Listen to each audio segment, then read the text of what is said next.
About the only thing that I will say in my defense is that it is a little bit like a train wreck, and that every time I think that I'm checked out, I end up like kind of peeking back under the curtain, like, oh, what are they doing today?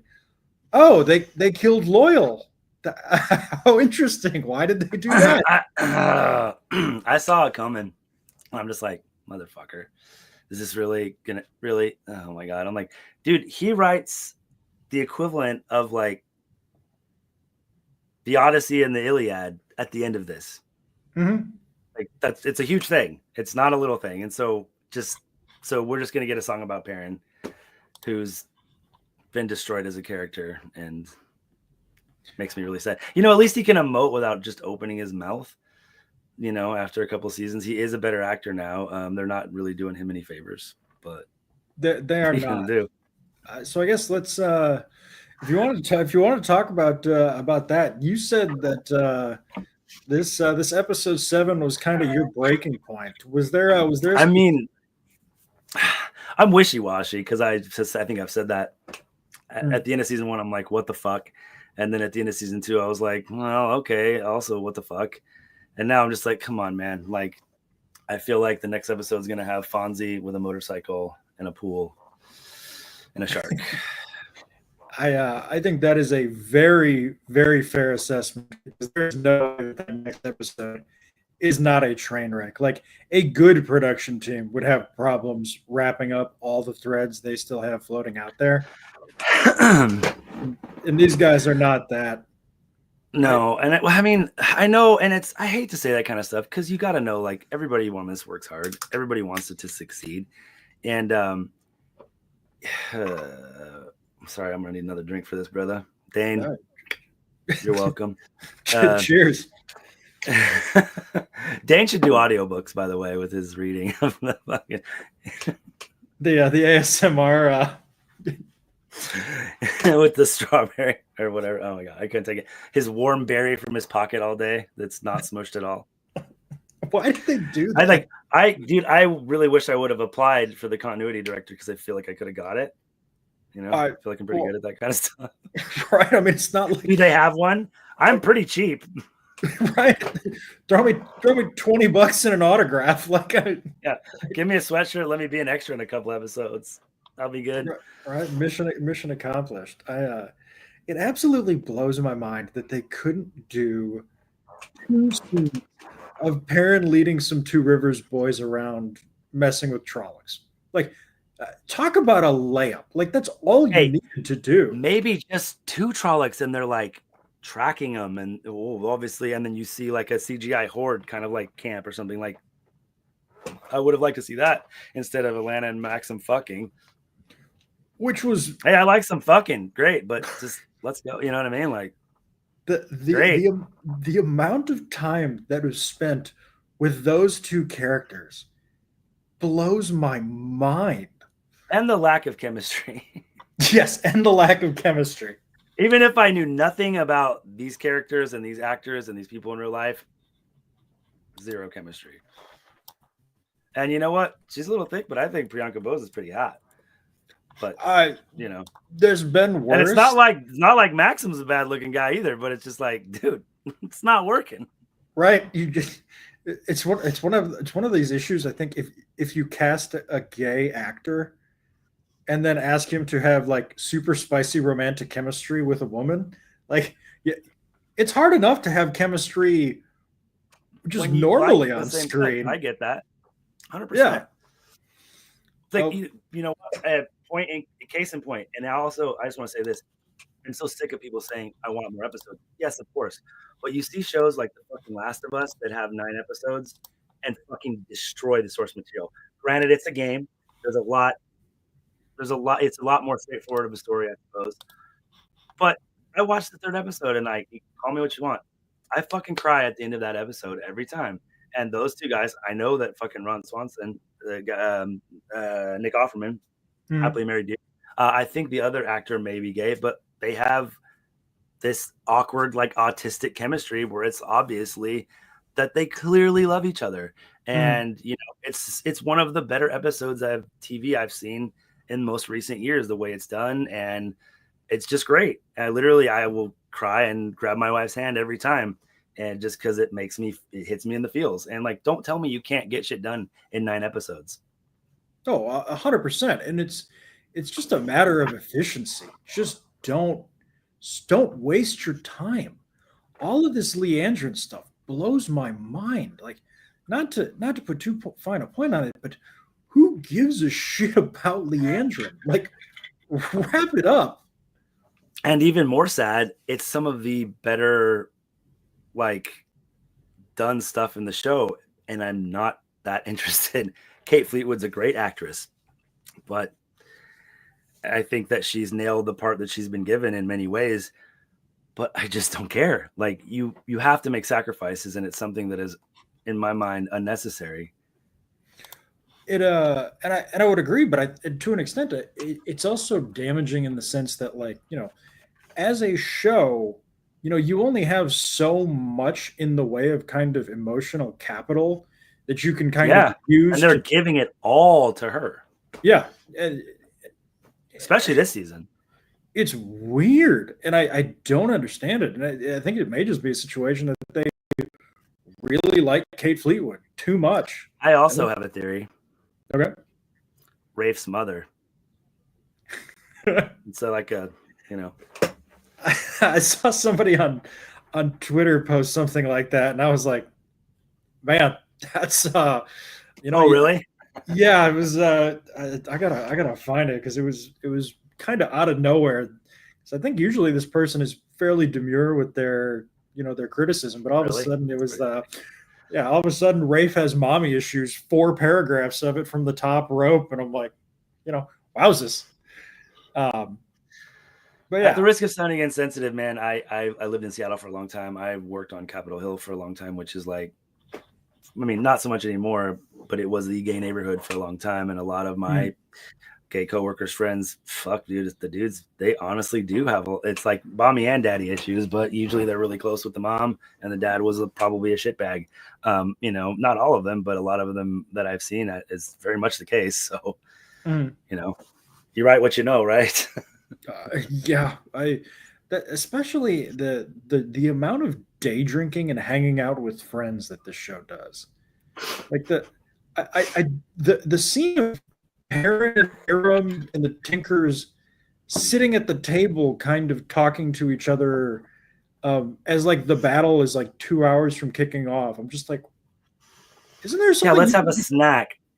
Doing? Yeah. Well, and like, don't worry, we picked the meat out, and it's like, so you're telling us the people of Two Rivers are stupid? I mean, I get it. She's trying to be nice, but like, I was a chef for a long time. That doesn't work. People are vegan. They don't want fucking anything, especially if it like upsets their system. Like, I know they were doing it to try to prove the point. Like, because my thing was thinking, okay, you actually, I think, said this. You were talking about Aram makes a choice in a calm moment of clear-headed thought that I'm going to pick up the sword and I want to train because I'm sick of being, as Bane and Shiad put it, a huge fucking pussy. And the fact that like they're hating on him for killing a Trolloc and saving a baby shows you how dumb the Way of the Leaf is. Yes, I mean, but it's odd. It's like they, and I think this show does this sometimes. And you tell me, maybe you think I'm too harsh. I think this show accidentally sometimes gets things right. Like, they demonstrated that the Way of the Leaf is stupid. They didn't mean to demonstrate that the Way of the Leaf is stupid, but they did. Well, Jato and the Way of the Leaf are two sides of the same redundant dumb coin, even in the books. It's like if you try to make that like your dark side, light side, you're gonna have conflicts no matter what. Nothing is like that ever. So anybody who's that rigid on one side is usually a problem. And I don't think you're being too harsh, by the way. I think like you guys' first season and stuff, like you guys went pretty hard. And the fact that we didn't get a tremendous amount of hate coming on the first time, I don't really fucking care, honestly, especially at this point. I just have fun. It's my best friend. We're just doing a podcast, and I'm going to listen to this shit when I'm 70 and crack up. But I also like, I'm not going to embarrass myself either, but I think a lot of the biggest problem that people have with when you disagree with them is when you get tired of arguing. So if that's retarded, That's gay. We're kids of the fucking 80s, dude. Like, that's what we say when we're frustrated and we're done. And like, I get it. It's not okay that much anymore, but like, people need to calm down a little bit, man. Like, it doesn't mean that I don't like, anyone. I like everybody. Yeah. I'm like a stupid golden retriever. I'm like, you got treats? Okay. Yeah, to an extent, I agree. I sometimes I hear it referred to as the euphemism treadmill, where hey, you're not allowed to say retarded anymore, and I'm like, well, okay, That's retarded. 30 years ago, moron just meant retarded, and it just and then idiot was the same thing. Dumb used to mean like you weren't speaking, like right. So okay, so now we're going to all about the parlance of the times, right? Yeah, so we ban retarded. What is the next medical term? Sped? Like, am I going to call Rafe Judkins a sped? Like, and then 2 years from now, that's going to be, something you're not allowed to say anymore. It's just dumb. But no, I agree, and to an extent, I think that was, our origin was getting banned from Reddit. So of course we came out of the gate just saying we kind of pissed off, kind of a fuck this, fuck you guys, Yeah, and but anyway, I'm glad you're. But I just think I don't think you're being too harsh. I think that if that was all you guys ever came with, like let's do them, or was this guy black or something like that, that's not what you guys do. You guys actually have, like Jeremy, the reason why he quit is he has legit reasons why he doesn't like this. And why it's just not working for him. And he's like, I don't have the time in my life to watch something that is just going to depress me every time I do it. I go, but you get to talk to us. And he goes, it's just not worth it. Yep. And that's, I think a very real thing that a lot of people are going through. And I think that's really kind of, what happened with this season 2 to season 3 numbers. Because people can say it basically stayed the same from the viewership minutes stayed the same from season 2 to season 3, which is technically correct, but what that doesn't appreciate is the fact that those metrics are for the entire show. So everybody who watched season 2 again to catch up before watching season 3 fed into those numbers. So fewer people are watching the show this season, and I think a lot of it just is like repeating it. Yeah, and I think a lot of it is like your friend Jeremy, where you just said, this is stupid. Like, why am I doing this? Which I will never criticize anybody for doing. More power. I'm related to that fuck. So he was like my best friend growing up. Like we were cousins, and like we're a year apart, and we were really close. So it was I miss mostly him coming on the show because I live far apart from most of my family who I guess I'm the black sheep. I don't know. I don't get whatever. They're fine. But I love him and I miss him. I wish he'd still, come on all the time because we have fun. He's a perfect straight man to my like complete idiot. So no, you're good. There's something to be said, and I'm way off topic here, but it was basically the reason that men are playing video games more into like their 30s and their 40s is that I would feel really dumb talking to my best friend on the phone for 45 minutes every week. But if we're gonna play 2 hours of a video game, and we can have that 45 minutes of emotional connection while shooting things, like perfect. Also, there's no pressure, like, hey, I'm gonna make this phone call. Like, I can't call my mom because of pressure. I'm like, you're gonna judge my life. Fucking 47 years old. It's like, dude, grow up. But you can't just, if you're like, well, we're gonna spend an hour talking about this show, and then whatever else comes up too, then that's the best part of it. Yeah, the real wheel of time is the friends we made along the way. Exactly. Which is maybe the number one reason that if this show didn't get canceled, I would be oh no, I guess it's another 2.5 years of hanging out with some cool people online. Yeah, exactly. And I think my thing is that people are so. I finally kind of see the whole shill thing. I like John from What Up. He's a good dude. He's shouted us out on his show. But but like, stop giving these episodes 10 out of 10, dude. Yes. Like, and I felt like you did. I'm like, okay, you know, I was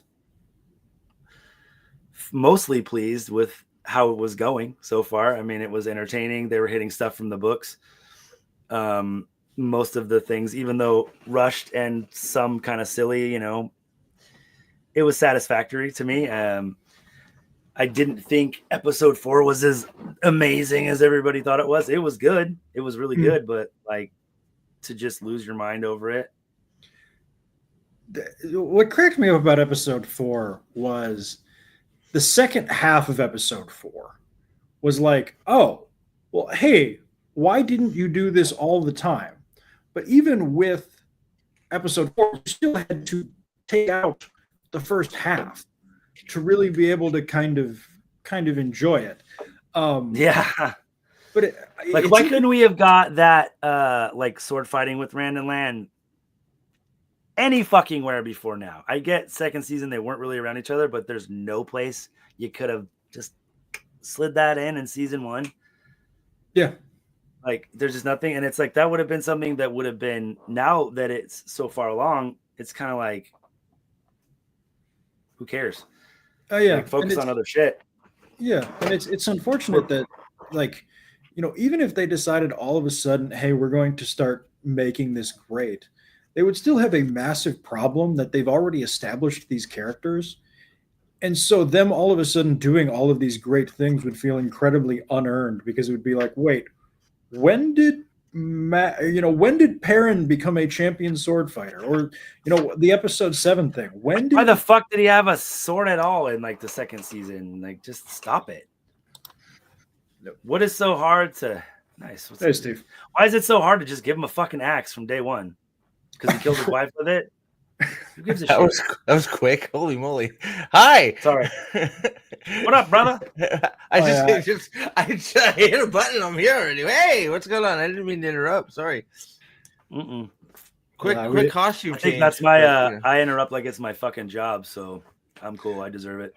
If it makes you feel any better, Steve, we had a guy at work today on one of our calls who was very audibly using the urinal while on the call. So, have you heard the episode of ours where Jeremy takes a piss in the middle of it and it's like crazy loud? I don't think hey man, dude, like, it's better that than like, I feel bad when I have to get up and like either do that or like go get a drink or something. And it's like, oh shoot, what do I click? It's been by myself, and then it's just like dead air. It's like, I feel like I'd rather hear you pissing than dead air. But that's I guess that's just me. He's like, hang on, I'll be right back. And me and Des are like, cool. And we kind of keep talking, and he's got his AirPods on or whatever, and you're just like, hey, that's a strong scream, brother. Good job. He's like, you guys can hear me? Oh shit. He's like, okay, where I'm like just foul as fuck, and like I'm fucking alcoholic and a stoner, and he is like the opposite. He's like very churchy. He's, you know, solid dude. He's teetotaler. He drinks a little, but not really. Definitely, I smoked pot with him a couple times when we were kids. That's about it. That's awesome. So it's funny to him just be like, oh god. I'm like, it's hilarious, bro. Who cares? You're gonna have to go to confession tomorrow. Yeah, he's gonna have to tell on himself for sure. Right. That cracked me up. So Steve, I know you said you had a pretty quick out here. Anything you wanted to talk about or wanted to ask real quick? No, you just said pop on. I mean, I had a minute. You know, I was talking about the latest clip. They seem to be doing clips like clockwork for the season they say they're not advertising for. There seems to be a lot of different marketing strategies going on for this season than there were for. I don't remember them releasing stuff like this on the schedule. That might just be me forgetting, which is fair. But no, they've never done marketing like they did this season. Yeah, so like there's been a lot of like I think that's maybe it's because there is such a fear of it being canceled, and I think you're fooling yourself. We're gonna talk we're gonna talk shit about other things and talk about stuff we like too. For you know, as long as the red hand exists, right? But you know, I think it might be because there's this. I think they actually know, most of the people that you were saying that you know, you've noticed the show stuff a little bit more. I think there's actually a deep-rooted fear that it is going to actually get canceled, where I don't think they thought for a long time that it was. I think there's that danger of it actually being canceled is actually sort of hit, and they're like, well, we need to try a little more here because nobody's watching. Right? I'd So say I don't with know. the arrogance that Rafe Judkins has treated this with, the fact that you couldn't fucking wake up and smell the fucking what the fuck ever, that he was so confident he was going to get his whatever 6 or 8 seasons, and he just decided I'm going to do whatever the fuck I want. Yep. And he got too fucking cute with it, and I think that's a mistake. Yeah.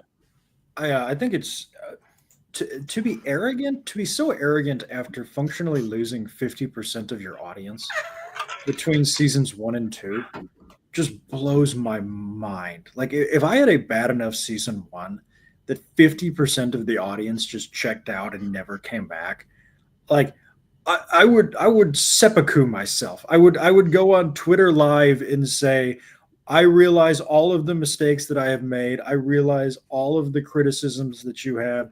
We will be implementing them immediately. But to look, man, we've talked. But that's about arrogance it, too, man. The fact that you can't admit that you fucked up. Yes, 100%. Until 2 seasons in, and people are like, "Come on, man." I mean, is that too like? I mean, course correcting at season 3, would it have even been possible? I don't even know. I mean, at least admitting it and trying, maybe, but like showing that there's some sort of effort towards But it's like every time we think that something's going to go back towards like story accurate type stuff, or even the narrative. I mean, it's like I don't know how you guys feel about the whole Calendar thing. I feel like it's almost like just a complete like, well, we know we should have done it, and we're just gonna say Calendar as many times as possible to try and appease people, and then we'll circle back maybe. I don't feel like it's I don't know. I don't feel like it's real. I feel like it's gonna the Sakarnan and the Calendar if they get a chance to even do it, because I kind of feel like you guys, I think they're begging to this fucking show to get canceled, that they're gonna treat it like the 2 Choden calls, but they're gonna have to like put them together somehow, like a I don't know. I don't know. That's why like 2 halves of the He-Man sword and shit. I mean, that's why my sneaky suspicion is that's going to be the end of the season, is just sort of Rand with the Aiel, and I don't know who else behind him, like overlooking the Stone of Tears or something like that. That might be the close of season 3 to try and like, maybe, I don't know, but it's just like I don't know whether to take. There's not enough time for him to do all the shit at Al Kardal and then somehow make there's not enough time to do anything. Right? Skim everybody to tier or whatever. Oh yeah, here you go, man. I was gonna show you. My dragons are almost as cool as Rand's. Nice. They don't have turquoise eyes though. I think I probably spent about the same amount of money as they did, about $8 on Temu for some. Yep, there you go. Yep. Dude, I'm jealous. CGI man. Budget's fucked. Yeah. Oh yeah. I'm done with this. Han Solo doesn't like it either. Han says, "Fuck this." That's awesome. I'm going to compliment on that. I think maybe the funniest thing that could happen, other than it being canceled, is Sony says to Amazon, "All right, we can continue to do this, but we're capping the budget at like $45 million." So we get a scene on like a quarter of the budget. What do you do? What is their budget? What has their budget been? Do you know? That's one of the things I just like kind of don't. It's $100 million a season, right? Or is it even more or less? I don't know. Really? So they from what I understand, they basically $100 million a season. Yeah, they basically budget $100 million a season, and then they end up going 10 to 15 million over it every season. Because they're not paying the actors that much. So where are you spending this money? That is a question that I feel like the locations, I mean, they're maybe expensive to get everything to, but I feel like they're out in the middle of nowhere. They're in these countries that could use whatever money you're going to throw at them for filming there. And there's not like they're filming in a street and they have to shut down some businesses for a day. They're in the middle of fucking nowhere.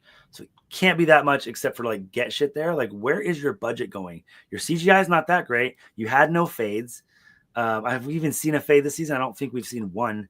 No. So where are your effects going? To the fucking glowing fucking lines? That can't be that expensive.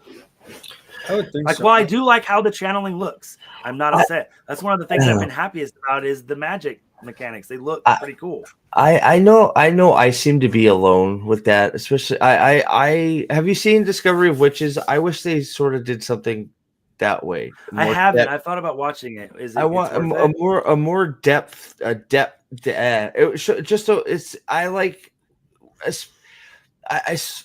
I've been a lot more harder on the channeling. I don't particularly like it. I think it's more. I think it's more how they treat channeling as just being lines from nowhere and don't like it. It's just like it's like Avatar: The Last Airbender. Like we're just doing interpretive dance and shooting stuff, right?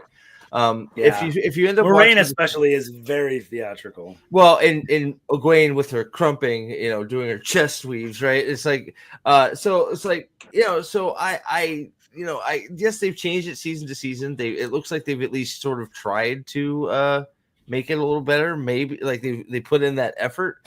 But I don't and then I'd be interested to see what you say after watching Discovery of Witches if you watch it, because I think if they built off what they did in that show, they could have done something very unique and interesting, especially because it's like all kinds of ways to make it interesting with Rand and how fast and how unbelievably fast he's supposed to be doing and completing some of these weaves would be very interesting way to do it personally. Kid But, Rand killing Samael was so fucking dumb. Well, watching people come all over themselves in the fucking reaction videos, like he's not even looking at him, like I don't. So I hate. Fuck what? That's what a problem.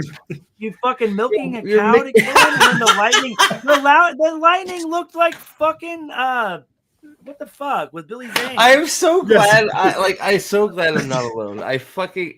But see, that's the thing. No. So I like that's. Like, I like lots of stuff, but that one was like for people to get super pumped about it. I'm like crazy. We were so at this point, like, and I don't know what to think because it's like as we were unpacking it, it's like, wait a second, maybe he's not dead because he didn't get stabbed by the MacGuffin sword of because apparently they're doing this. You have to get killed by a power sword. Dead. I think he's gonna take. But so we like, yeah, exactly. That's where we've all ended up. But where's the time for it? Who's gonna put him in there? Like I don't like.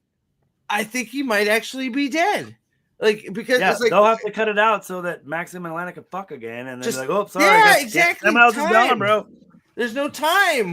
Where and if they've been loyal black somehow as a hero of the Horn, get the fuck. He's gonna get back with that shit. Yeah. Well, I don't. Again, I'd rather him live in a just unexplained lame way, like after season 1. Oh my god! Can we get a Obi-Wan Anakin ghost shot of Uno Hopper and Loyal standing next to each other as heroes of the Horn? Like, we're good, dude, buddy. I hate to get completely off track, but I'm a huge star. Who could have guessed? Yeah, who would have known? Who's that? No, I'm kidding. It's my mom. Wow, man, you love Charlotte. It's weird. That's awesome, Charlie Sheen. Thank you. That's really cool. Also, it's just like, God damn it, I'm such an idiot. I already forgot what I was going to say because I was too excited about showing my Han Solo thing. Just all of Rand's he's looking at like his hand like he's an autistic kid seeing a frog for the first time. He doesn't know what to do with it. Well, and they could have done Winter Dragon. Sorry, I couldn't remember fucking Winter Dragon. That's what his fucking lightning bolts looked like. I didn't even but like you have him with this stupid hammer. Why does the Blade Master have a giant mace? Fine, right? Yeah, fine. Was it an Ungreal? Fine. Don't explain it. And then Rand doesn't fight him. They don't have a power fight. He just did this. Rand is on the ground for most of it again, and then he just goes. What? I don't. Oh shit! Lightning! Boo! It's like you couldn't come up with anything better at all than that. Also, like I get the burning of Eamon Valda, right? I know I have ADHD, horribly bad. So I'm so sorry, guys. But what are you talking about? For a while, I'm gonna get no. I'm all over the place too. The fact that they had to burn Eamon Valda, like, just blow him to pieces. I don't need to see a brother get burnt. I'm sorry. I know that like all like Well, people talk about the colorism on the show, and like I see it. I don't think it's as serious as everybody makes it out. I didn't think it was either, but characters have to die, you know, Yes. and you have to do it in a way that lands in the story. And he burnt their mom, and he likes to burn Aes Sedai. Just can we not? Hey, did Bayar die or just not show up? I know. I don't I love how think we got he him for showed 2 up. seconds. Him and He Luke were was just there for 2 seconds. Were him and and he Luke just left. playing dice and didn't decide to come back? They're just like Dice. hanging out at the camp. Yeah, there you go. They missed the go no go. They were in a tent. It's like, oh shit, everybody's gone. Look, dude, no homo. Yeah, like stuff like that they do for like 2 seconds and then they're just gone. You're like, why? For fucking what? And like I said, just blow Eamon Valda to smithereens. Have a Trolloc stab him. Have a Trolloc fucking sit on his face and smother him. There were only 2 other Trollocs in the scene, so they were busy. Yeah. That's what I said on the podcast. I was like, what? Like one of the sisters didn't want to like channel a tree and the other one channel a rope. Like, could it be worse? Like, what the fuck are we talking about? Right. And then at the end of the scene, the black guy's let off by all the white guys in shackles while they sing a song that goes, sounds like, I'm sorry, have you seen like 12 Years a Slave and shit like that? Yeah. The like marching songs. Check out the beat. Weep for Manetheren, or yeah. Like, come on, dude. Like, those are the things that like people just ignore, and it's like, but they want to like freak out because you know they did. Everybody freaked out. Oh, the writing on episode 4. Get fucked. That was Robert Jordan's writing, right? And he just took it and didn't fuck it up. He did what he should have done, which was take it and put it on there. And then take credit. Nobody was more wanting that than me at the beginning. Ask these guys when I came on. Yeah, let's do that and take some credit. And then it's like, oh, I don't even care. We'll tell you it's not yours, but don't give a fuck. Good job. Do it more. It's nuts. Lord Luke is like the most egregious thing. Like I could like Lord Luke's literally the reason Lord Luke shows up is because Fayoul needed some way to get the taxi service to the 2 rivers. That's it. That's like if you're like getting something on Temu and they're like, oh, you can get this for like 5 cents. Do I need it? Like, no, but let's add it on anyway. It's crazy like, that he is. No, dude, stop it. It's really. Do you guys crazy. think that it was him that shot Atlanta and Days? Like from like because they had that like no. thing that, no. You don't think it was him? You just think it was some random Trolloc in the trees? Random? No, it was random. Oh, what the Trolloc? No, definitely not Luke. I don't like think when so. Atlanta gets fucking staked. And she lives, and then Days Conjure takes it face up instead of doggy style and dies immediately. You don't think that was Lord Luke in the trees? No, it was a Trolloc. It was just a giant Trolloc bow. Yeah, I was gonna say, unless Lord Luke can become 10 feet tall in real life, the arrow was so long that I don't think a human could have shot it. See, but that's the thing. Bro, you're it's coming right. out telling Riyadh, okay? Okay. But see, that's the thing. Is you're right. It could have been, or it should have been. If they built anything up for it, but they didn't. There's no reason to think it's Luke, other than us or going, make some weird arrow that doesn't look like a 2 arrows arrow or a Trolloc arrow. It could be large or have some gnarly broadhead on it. Just make it different. So you're like, ooh, who was that? There's no wolves, my wolf brother. There's no wolves. Lack of what? But there was no wolves in the 2 Rivers because Slayer was around during that time. Well, no, that's but they didn't mention any of it. There's no mention of wolves. Perrin doesn't do anything in the wolf dream with a not one like wolfy kind of like there's the Trollocs are coming. There's no like weird vision like Perrin going what the hell is that, and then all of a sudden it's gone because the wolf gets shot, or like they just cut everything that makes the wolf. Dude, liar! There was a wolf head in the Whitecloak camp. Right, there was. I forgot there was one on a bike. Oh, that is so. I thought Perrin's just like, hey Dane, we're cool now, even though you burned my best friend's mom. Let's fight together. Fuck out of here, dude. His family's fine. So hey, you know what? While we're out, he might not like this. I'm sorry to cut you off. I will shout out to Nablus because he is one of the only like legit kind of like people who are really like into it and have followers who really. I wouldn't say he shit on this episode, but he definitely pointed out how fucking wrong it was. So that was ironically, so this morning, or no, yesterday morning, I watched that video, and I have a video fully edited, ready to print, making fun of how shitty his episode 6 review was. So then I just figured, what the hell? I haven't sent it out yet. I'll watch his episode 7 one. And he comes out throwing heat about this episode. And I'm I like, thought so too. I was like, those are all the shit that I was feeling. And I was feeling some kind of way. I was so mad at the end of that episode, bro. So maybe, I don't know. Maybe it's because we're coming to the end of this shit show that finally anybody that's been holding water for it, trying to make it into something it's not, or finally just said, you know what, I had enough. I can't do it anymore. Like, maybe that's a part of it. Like, they've been like, look, whether we agree with them or I agree with them, I don't want to speak for anybody. Whether I agree with them or not, it's like they've been trying to prop this up, and that's had to take a lot of effort. Obviously, I know effort that they didn't give for season 1 and 2. We know, I know they all know their stuff. We were talking about it before. WOT up. He works really hard. I know. I love John. I know. I think he believes in it that much. I don't think he's putting on. I think. I think that maybe they're just tired, and it's just like, I can't ignore some of this stuff anymore. Maybe I don't know, because I feel like there's a lot of just like they like it, great, cool, but I think a lot of we're passing over stuff we know is stupid because we want it to be successful. I think there's some of that going on, but I can't say it. I mean, like I said, I feel like those guys, and I like both of them. They both do really excellent jobs. I just want to say that. And John's been nothing but kind anytime I've talked to him. Same with Lauren. Those are good guys, and the content they put out is great. And I do think that for the most part, they really believe in it. But I think after 3 seasons, you're fooling yourself a little bit, and I just can't do it anymore, man. I'm still gonna want to like it, and maybe I'll come off it a little bit if the next episode is just great. But I feel like the next episode is gonna shit the bed a little bit too, and I hope I'm fucking wrong, because I did really feel like, hey, while it's rushed and there's still a lot wrong with it, they're starting to hit points from the book that I enjoy.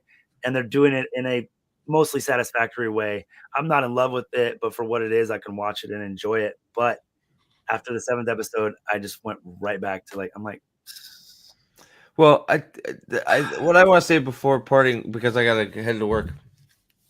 I speak for myself. I wanted it to be good, but I've come from the other. Oh yeah. I've come from the other spectrum. I still watch it going, maybe like there's still this little tiny little thing that's going, well, maybe it'll be good, and I can say it's great.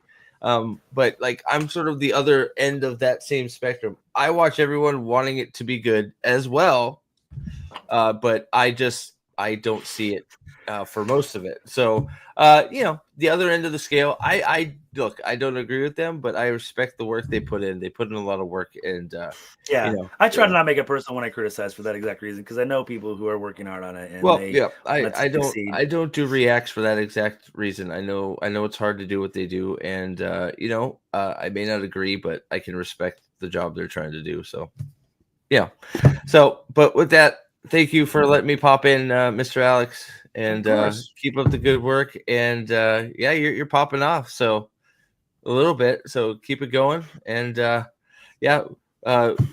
your podcast, right? The Wolfbrothers podcast, right? Yeah, Thank the Light. So sweet. So if by the way, send that to me. Let me put that in the chat and on the video link. By the way, I'll get that out there.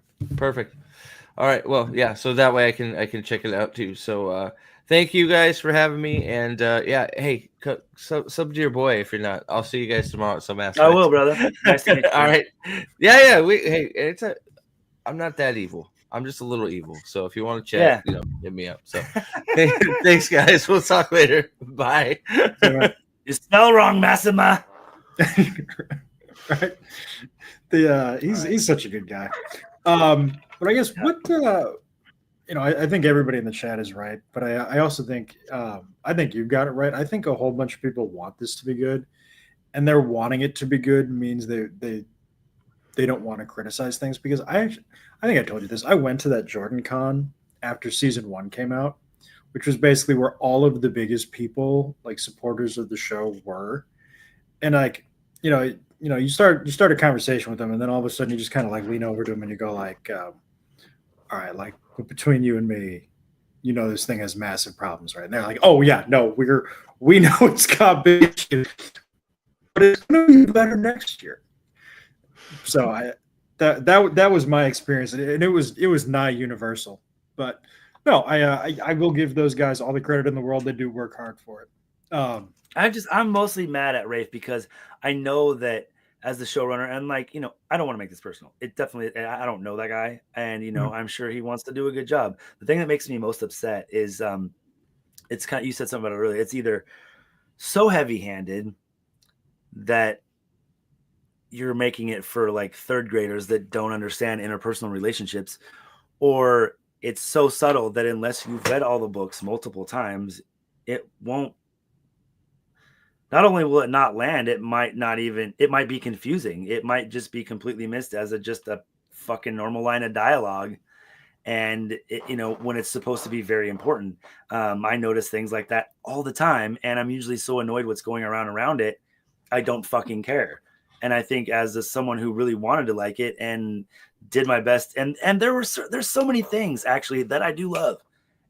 It's in small increments, But every time I get something from that's even remotely to the books that's close, I'm usually okay with it, and I reach to love it, and can usually convince myself. But it's just like last episode, man. And there was things in it that I love, but man, it makes me so pissed off with some of the shit they do. Yeah, it understandably so. I guess let's talk about it. What were the things from season 3 that you said like, yeah, this is good. We can build on this. That I liked. Yeah. Like I didn't hate the cold open. Yeah, there was some dumb shit with it, like, oh, let us in, like what? And then Leandrin kind of not dying with double swords as Ivan dying. It's like, but those are things I can kind of forgive because you have to move the show along. The fact that there isn't even a mention of Logain's name is weird.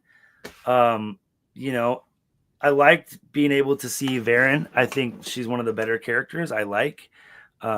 She's a great character in the book, so she's one that I would love to see get to the end of her arc. It will never happen, and it certainly probably won't be satisfying.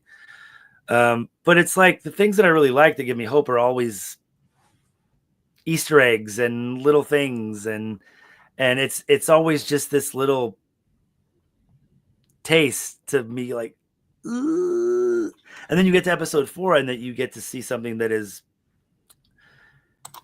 as good a fan service as Rafe can do, I guess.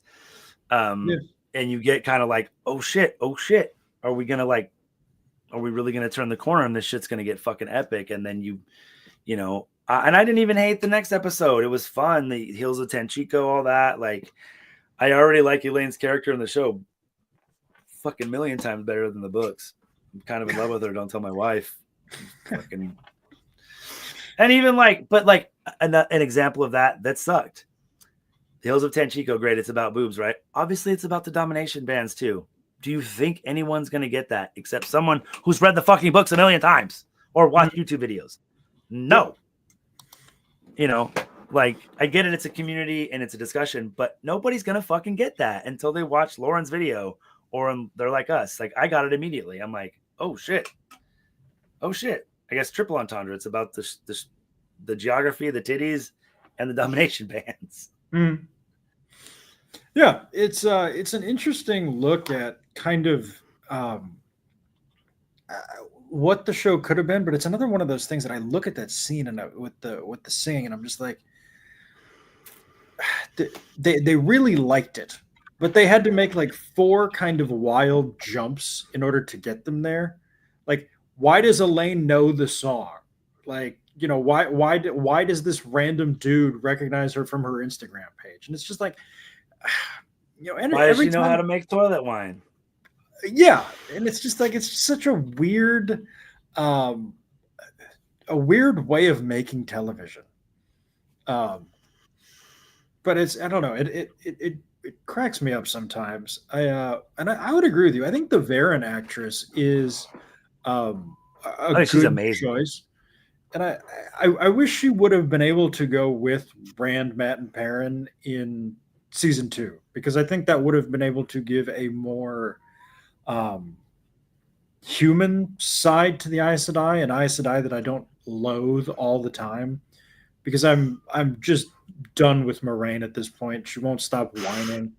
Leandrin, it just sucks. Can you get vaporized already?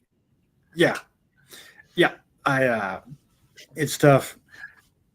My wife hates the show. Like she's like, and she's not like a fantasy person anyway. Like she's very realistic. She's like, lightsabers. I'm like, shut up, okay? They're just there. They are. They exist. No, shut up. And like her, she's very like based in reality. So fantasy stuff is definitely not her jam. And bless her heart, she tries so fucking hard, and she's just like, I don't get it. Nothing makes sense. Gotcha. I'm seeing some people in the chat. Are these your guys, or do I have new people that I need to? I don't think that I don't have guys, so I don't know. Okay. Gotcha. Unless it's like my family, I don't know. I gotcha. Well, JD, Jake Cruz, Stephen Air, and I apologize if I'm missing you guys. A whole lot of new folks in here. Absolutely love the support. Really do appreciate it. So I guess what I'm trying to think, what is the thing that, if you were to say we're going to focus on, actually let's take a step further. If you were going to say, hey, we're doing season 3, what would have been your approach to it? I mean, their approach so far has been fine as far as like the storytelling. The things that I think they've missed out on when they had places where they could have put something else in are like, a few of the walking scenes, great. You get this epic shot, but like, quit doing it. You've established it. Put something else there. When Moraine and is Rand beating you, like, shut the fuck up. Like, what? Like, and just there's, and the Alana and Maxim scenes, like, fine, whatever. But there are things that could be there that are better. And there's so many little things that could be done that would just tweaks, and they fall short so many times. I just think that, like, if you decided you were going to go through book 4, they're doing pretty well so far. And then it was just so disappointing. The Battle of the Two Rivers is something that I look forward to. Looking forward to seeing Perrin kind of come into his own, and they just failed fucking miserably, dude. I think they didn't let him earn his leadership at all. He was just all of a sudden supposed to be this guy who was great. He didn't do anything to prove himself in any way at all. And it's just, it's like they took their fucking dream board and shook it all up, and everybody got to pick one thing.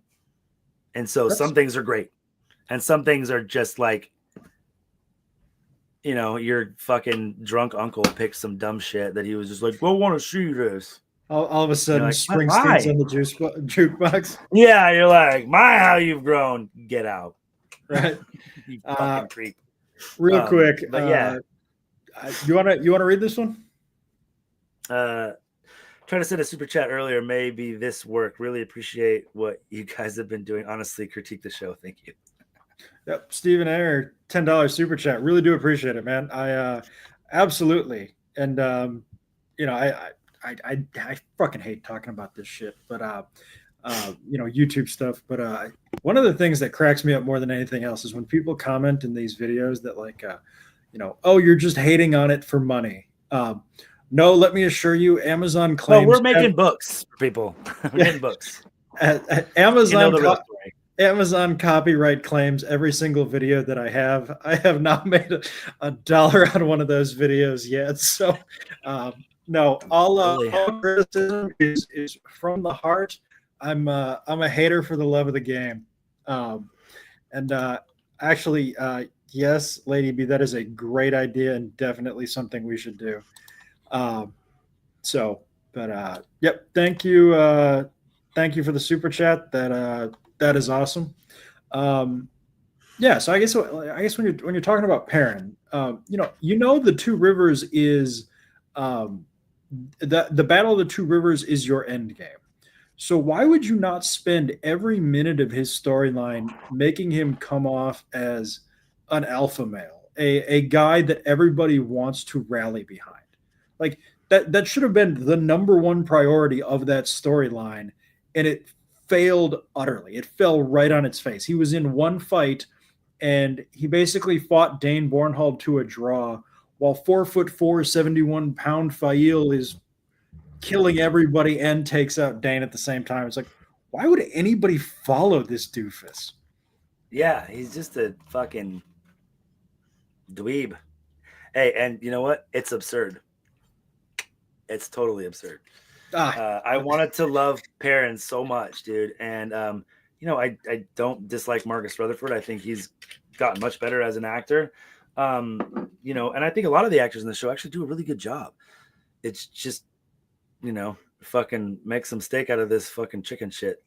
So, and like I said, it's like, I hate to use the word shill because not everybody who's, loving this show is like getting money for sure. And like, I wanted to love it. We have a podcast. We're fucking never going to get paid. If we do, great. But mostly it's just having fun and wanting to talk about something that I really hoped to just love as much as I read the Game of Thrones books first and I watched Game of Thrones, and like, while there was some shit I hated, mostly it was a fucking fantastic adaptation. Same with Harry Potter. Really good adaptation. Were there problems? Yeah, sure, but minimal. And you can see why they did every single one of them. So many choices that they've made. I am a fucking show apologist, man. Mm-hmm. You know that from the first time you talked to me, even some of your listeners who were very kind about it, but they were like, yo, like, credit to you for fighting, but like, dude, really? And I'm like, it's going to be great. Oh, I swear. My dad will love me someday. It's like, no, it's funny too. You, I think it was in your video, you made a comment about, don't worry, I'm sure, Lucy won't pull the football out from underneath your foot again or something like that. I'm sure she won't, make you eat shit again, Charlie Brown.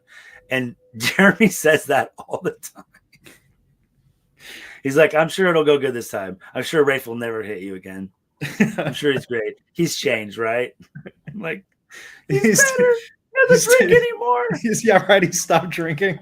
He still hits me. That is so accurate. So you said Matt and Perrin were your two boys. I think that was when we were talking backstage. Yeah. So them giving Matt that quarterstaff fight, which it wasn't as good as the books, but it was solid, inoffensive. I liked it. And I do like Donald Finn as Matt. I think he captures Matt. I actually don't mind that they changed actors because Barney was perfect as fucking shitty mopey Matt, and Donald is perfect for lucky fucking fun Matt. So that's fine. Stop acting like it was so terrible to like replace him. You guys did a good job. You just fucked up writing for him. See, that is one of these. That is one of the hottest debated items on our Discord. Is the Matt actor change, because half of us are, this kid just exudes gay theater kid energy, and it's like it's very difficult to disassociate that with him. But then half of the people, they're very much, they have your approach. Hey, Matt's a fun guy. Matt should be a fun guy. Yeah. Well, he's definitely gayer than in the show than he is in the books, but I don't care about that. That's fine. Be hetero flexible. I don't care. You're fucking kind of a drunk freak anyway. That's fine. that's if they had made him more of a drunk freak, but if he looked more intimidating, I think it would be a lot easier for me to get there with him. But there's really, because I always thought that like Matt, everybody kind of like disregarded Matt because he was kind of silly, and so I never really looked at him as being intimidating. He was just that fucking like Han Solo guy that was like, "Can I just get a drink in the corner? I don't want to fucking save anybody today." Yeah, and that's true. But I think even Han Solo, Han Solo is the coolest motherfucker in movies. Like, everybody wants to be Han Solo, and I don't think that I guess that's the part of me that identifies with Matt, and like as a man, that's like, obviously it's different, but like you do what you have to do, right? Yeah. So it's not a hero thing. It's just like, this has got to happen. I got to work fucking 18 hours today so that I can fucking pay for my kid's birthday party or whatever.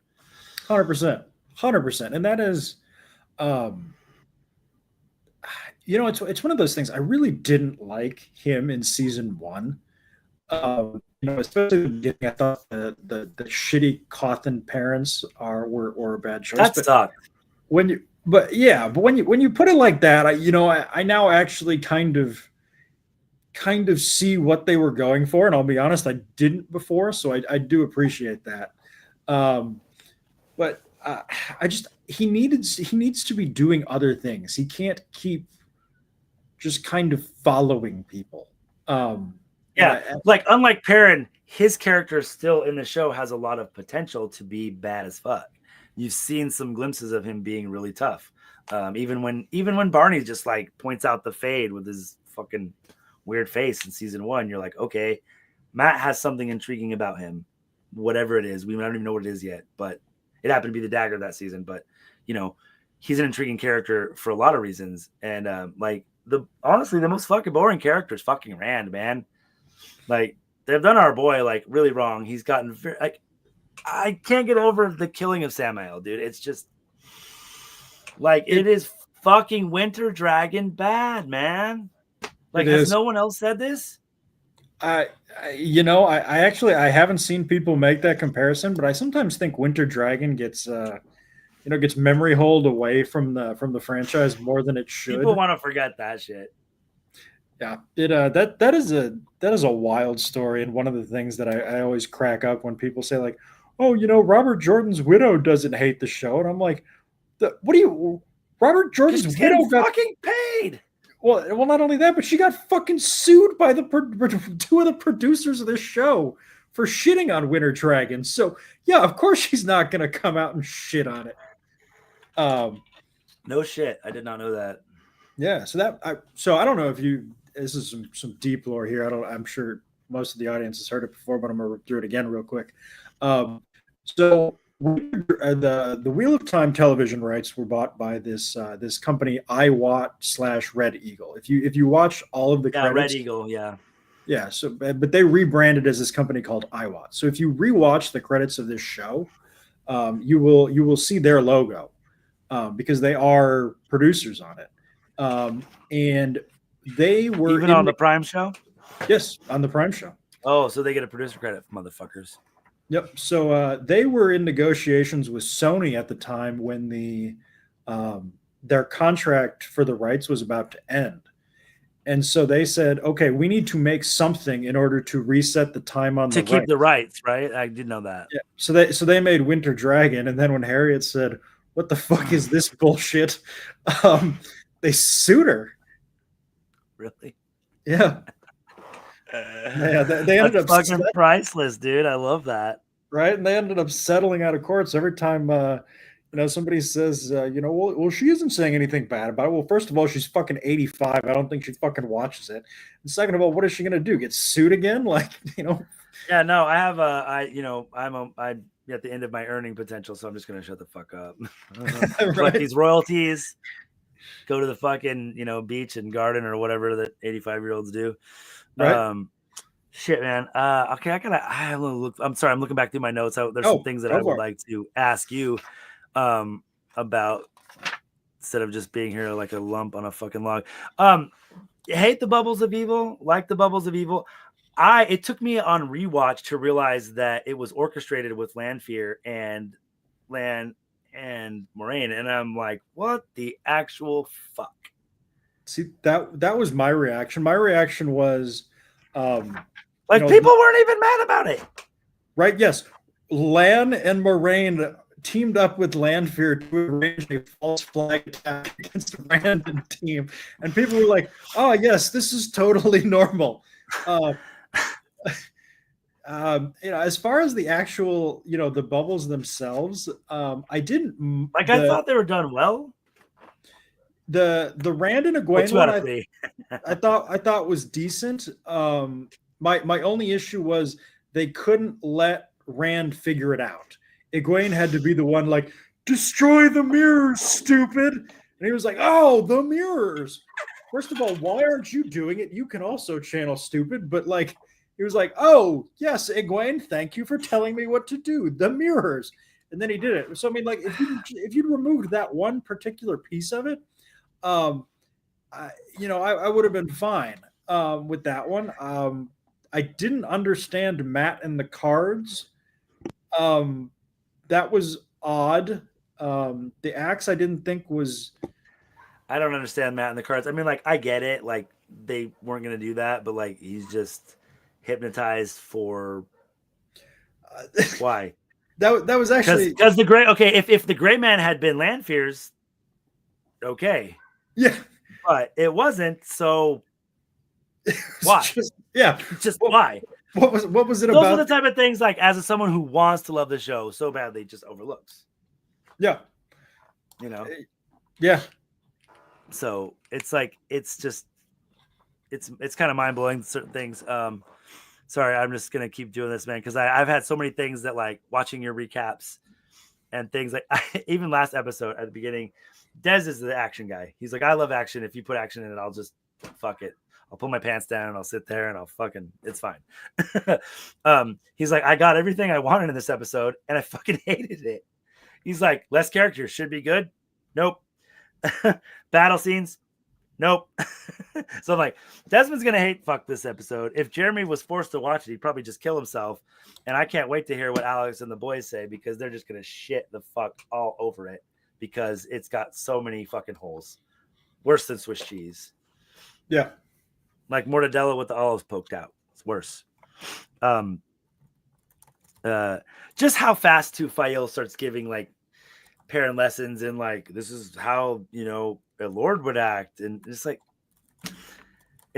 I don't know. It's like ambitious woman, like, oh, you're going to prop you up because you're not, I don't know. I can't even explain it.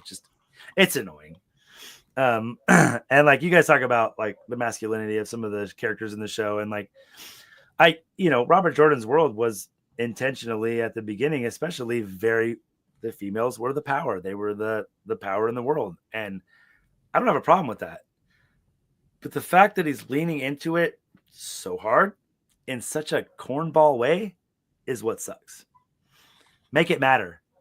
Yes. I've worked for females. I've known females, plenty of powerful women that I fucking respect. And to this day, one of the best bosses I've ever had is the lady that I just worked for. Nothing but respect for it. Powerful women. It's a turn on to me. I think it's hot. He has butchered it so bad. And I think that, and let me say this before everything.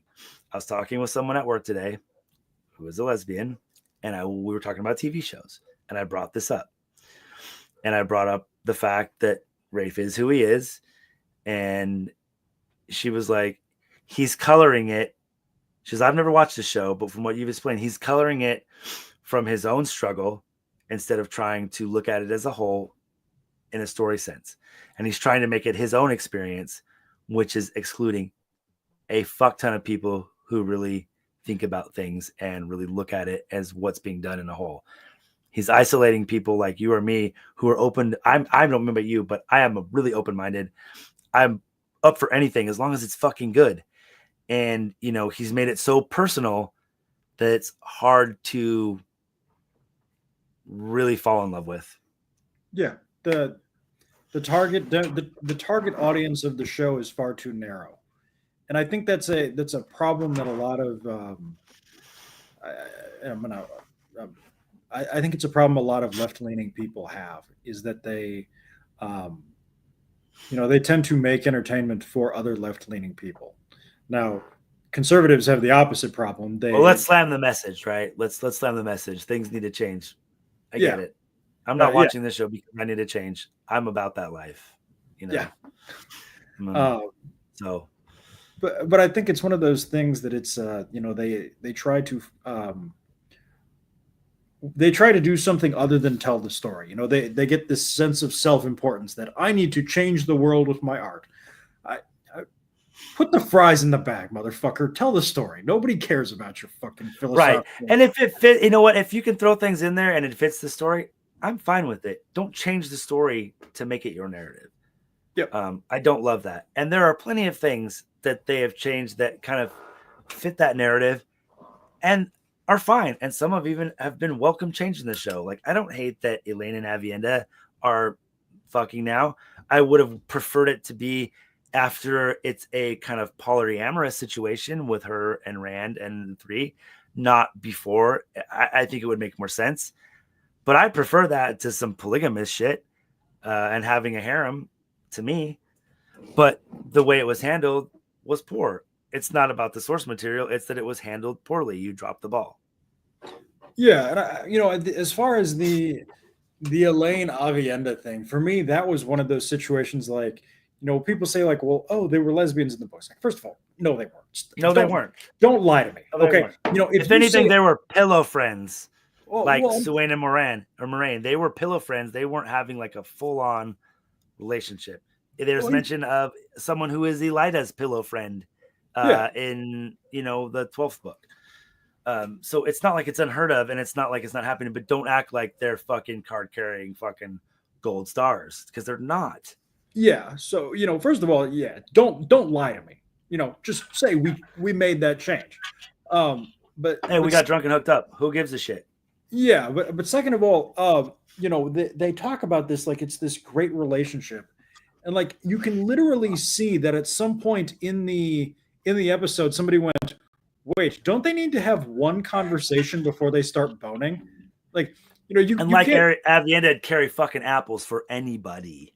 Yeah, and so it's just like, you can't say, "Oh, they have this deep friendship that eventually turns into something else," when it's like, they've had one conversation. What the fuck? Like, when have we seen them spend more than like 10 seconds together? Never. Yeah. Oh, yeah. I said this about season 2, where somehow Moraine arranged for Logain to get moved to an insane asylum, and then arranged for Rand to hear about Logain getting moved to an insane asylum. Yeah, and where was Logain to begin with, and how did that happen? Yeah, but it's like, guys, more things happened between seasons 1 and 2 than happened in season 2. And I feel like from a character perspective, more things happened on the fucking boat from Falma to Tarvalon than have happened in the season. And we're not going to tell you about any of it either. Yeah, you're just gonna assume that it happened. Just read the books and then you'll know what happened. Like, wait, what? No. Yes, but also, yeah. Well, also like stuff that like I'm not glad that happened. It's like, okay, how did Rima Sedai get back to the tower? Does Leandra not know to tuck her ass and fucking run? She doesn't know what's happening. Like, what are we talking about? Des bring this up a lot. He's like, do people not talk on this phone? I'm like, well, me being the apologist that I am, like, well, there's not cell phones. And he's like, dude. Well, there's dark friends, and the Forsaken talk to them, and they can spread rumors real fast, which would probably be kind of their job. So, right, and it is wild to me that they just kind of threw in as a last minute thing at the end of season 2 that Leandrin tried to arrange the assassination of Moraine through the king consort of Kyrian, and this has yet to be mentioned. Like, wait, I didn't even what? So, was that in the fucking the Barthanes fucking? Yeah, so Barthanes was set to marry the Queen of Kyrian. Leandrin just said, "Oh, hey, go murder Moraine," and then he failed so spectacularly that I don't think Moraine ever even found out that Barthanes was trying to murder her. Honestly, dude, I'm so mad right now because I forgot about that. Like, I blanked that out like a trauma, just blackout, because I would like to know like a total number of minutes that was spent on that plot line. Was that important this season? Did that matter in any fucking way at all? Fuck you, Rafe.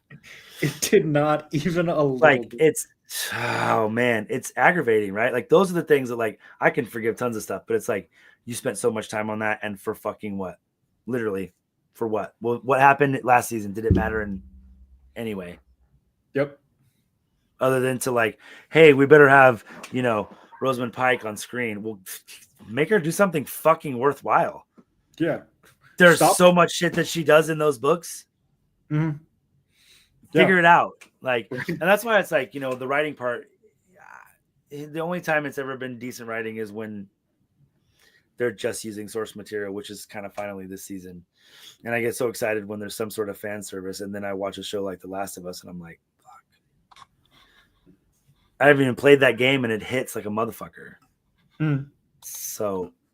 See, I have not watched any of season 2. I saw the scene of Ellie fighting with the guy and watching. I haven't seen any of season 2. Oh, okay.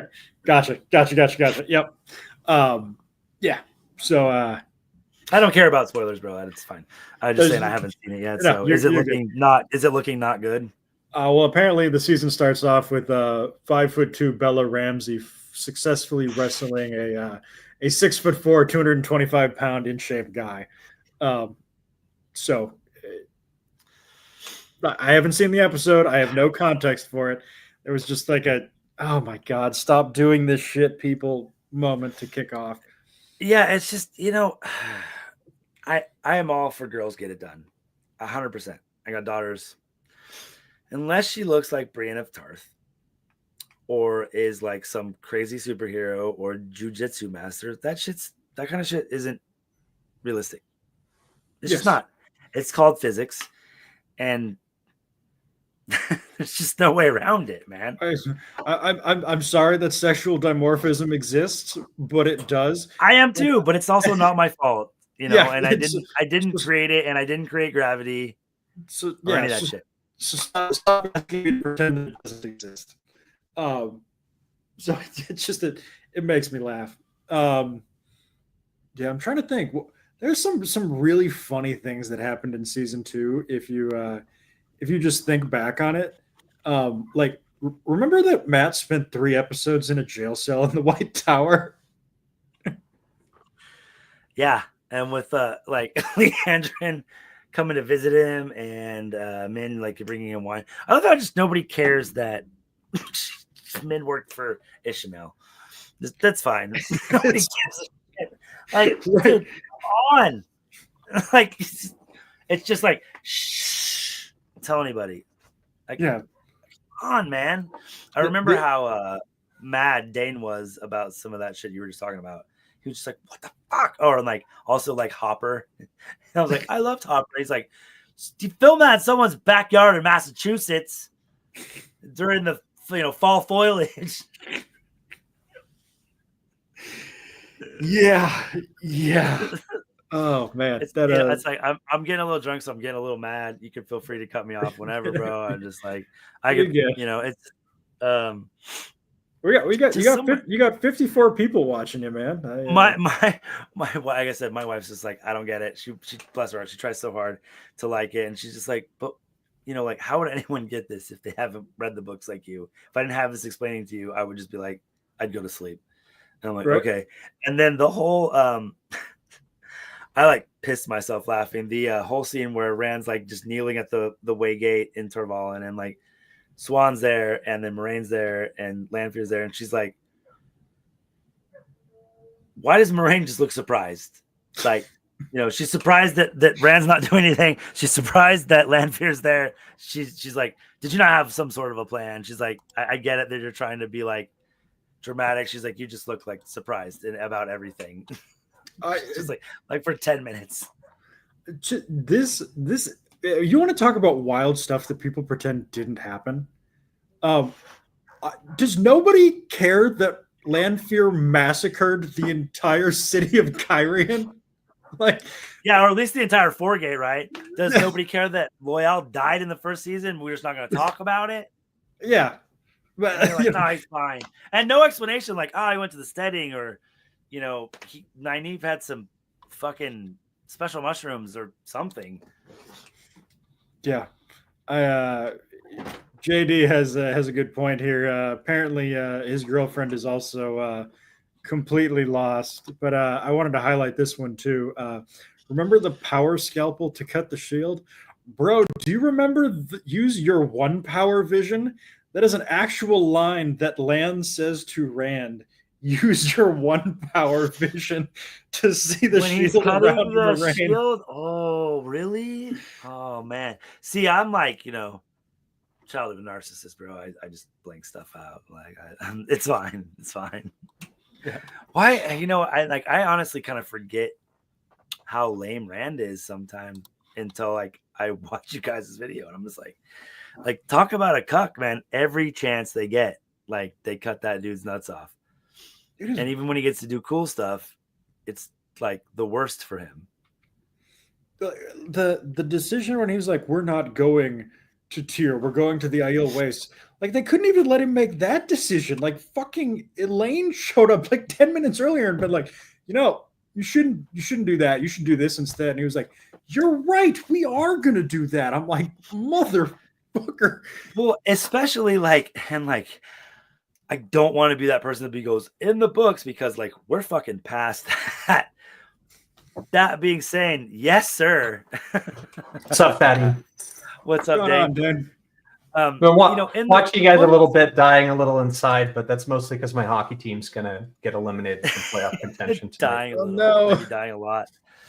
But maybe at they this get a point, like comeback. Rand is making decisions in the books. He's doing shit. He's off on his own. He's cutting people's heads off and making them bow. Like he's not just some, like I said, fucking. I'm just gonna stare at my hand and kill this guy. Like, Milk the cow. We're gonna yeah. I was gonna milk this cow. We're lightning all over Samael. And the fact that Samael is supposed to be like one of the weakest Forsaken is also fucking dumb. Yep. They were direct rivals, and also where's his fucking sword? Now, you already said that, but god damn it. I know. I mean, Samael took Rand to the brink. Samael was an athlete in the Age of Legends. He was and then he became one of the top generals. Like when they had to rediscover war. Was it really? Yeah. Yep. But he was such a good athlete, he actually earned a third name in the Teljanin something or other. But because they had forgotten what war was, he was one of the first ones because he was like an athlete in combative sports. And he translated what he knew about that to like combat and other stuff. And he had a scar from his from Lewis dangerous Theron, right? sport. Yeah, from Lewis Theron. And he could have got it. Oh, fixed that's right, from this. because swordplay was because they didn't have any fighting. That's right. Yeah. This is where we missed Jeremy, that motherfucker. He's like you with the lore. I'm like, oh, let me tell you. Like, perfect. We needed that. I was honestly really upset that they didn't end up casting a dwarf actor to play Samael this year because I thought that they were leaning into that hard in the earlier season because you had the Steppen statuettes, right? The statue was very, very small. Exactly, and it had beard and like a line across. It's like that's obviously Samael. And then in season 2, when Lan, Black and Gay, and Alana ended up camping at the Forsaken Temple. Again, one of the statues was like half sized. So I was like, they're totally going to get Peter Dinklage to play. Can we not get Dinklage? He's like, I can't do that to, Robert or I can't do that to George R. R. Martin. Right? They didn't go there, but they just found a short Irish dude. Maybe he was Scottish. That was cracking me up. I'm trying to think. What else you got on your list there, Fatty? Because I know you had quite the list pulled out. Oh, apparently Cat is going hard here. Bro, I take notes like a serial killer. So writing a manifesto. So like, yeah, I can go forever. It's like I decide who lives and dies. I decide who lives and dies. I decide. Okay, sorry. No, it's funny because like honestly, like your reviews have been fucking. I've been like looking forward to them because they just like they're my inner fucking little like bitch. I'm just like, god damn it! Like I'm just like, no, you got to be positive. Like you're like our show is totally satire too, but like I also love it. I want to love it, and I was feeling some momentum a little bit this season about like, okay, maybe we'll get a 4th season. It's getting better. Just like, and then you get this 7th episode that's just like, I don't know. It hurts my heart. It hurts my brain. I get what you're saying because you're already a tier above us in terms of being jaded or whatnot. Like I was completely jaded kind of when Egwene got pushed off the cliff because I could see this like had happened 5 minutes in, like it was dumb as fuck. Well, it happened to Star Wars already. It happened to like everything I'd seen it happening, and it was just confirmation, right? I came in kind of expecting the worst, and then it just like it didn't get any better. If anything, it exceeded my already very, very low expectations in a way that Like the bar was low, and somehow, how did you dig under limbo that? that shit? I don't know. How'd you do it? No idea. I don't know. I just think that so many things. I was saying to Alex. I think a lot of the things with that, Rafe was arrogant. He was like, I'm going to get 8 seasons to do whatever I want, and I think he made it too personal. I think he literally made it. I don't know if you heard. I was talking to a coworker of mine, is a gay gal, and I was talking to her about it. She's a total bookhead. She doesn't even know anything about the Wheel of Time, and I was just kind of explaining, what was going on. And she goes, "It sounds like he is coloring the entire show for his experience," and I think that was really poignant. I think it nailed it. I think a lot of the really awkward choices that he's made, even in trying to fix Matt's character, fall into that. I think even I said Alex too, the plot lines with Leandra, and I think it's like, it fucking screams mommy issues. And, I know Kate Fleetwood's a good actress. She does well in all of her scenes. I don't care. Her story's not fucking important to me. She ends up shielded by Moghedian, inverted weaves, no one can see it, and she ends up Deco Veil to Lady Suroth. Right. She think it's. Do they end up putting a collar on her neck too? Right. She gets collared just like Elida. I don't believe so. I think she gets sold on the block or something like that because she, whatever. There's a final scene. She's just kind of infinitely shielded by Moghedian. That's right.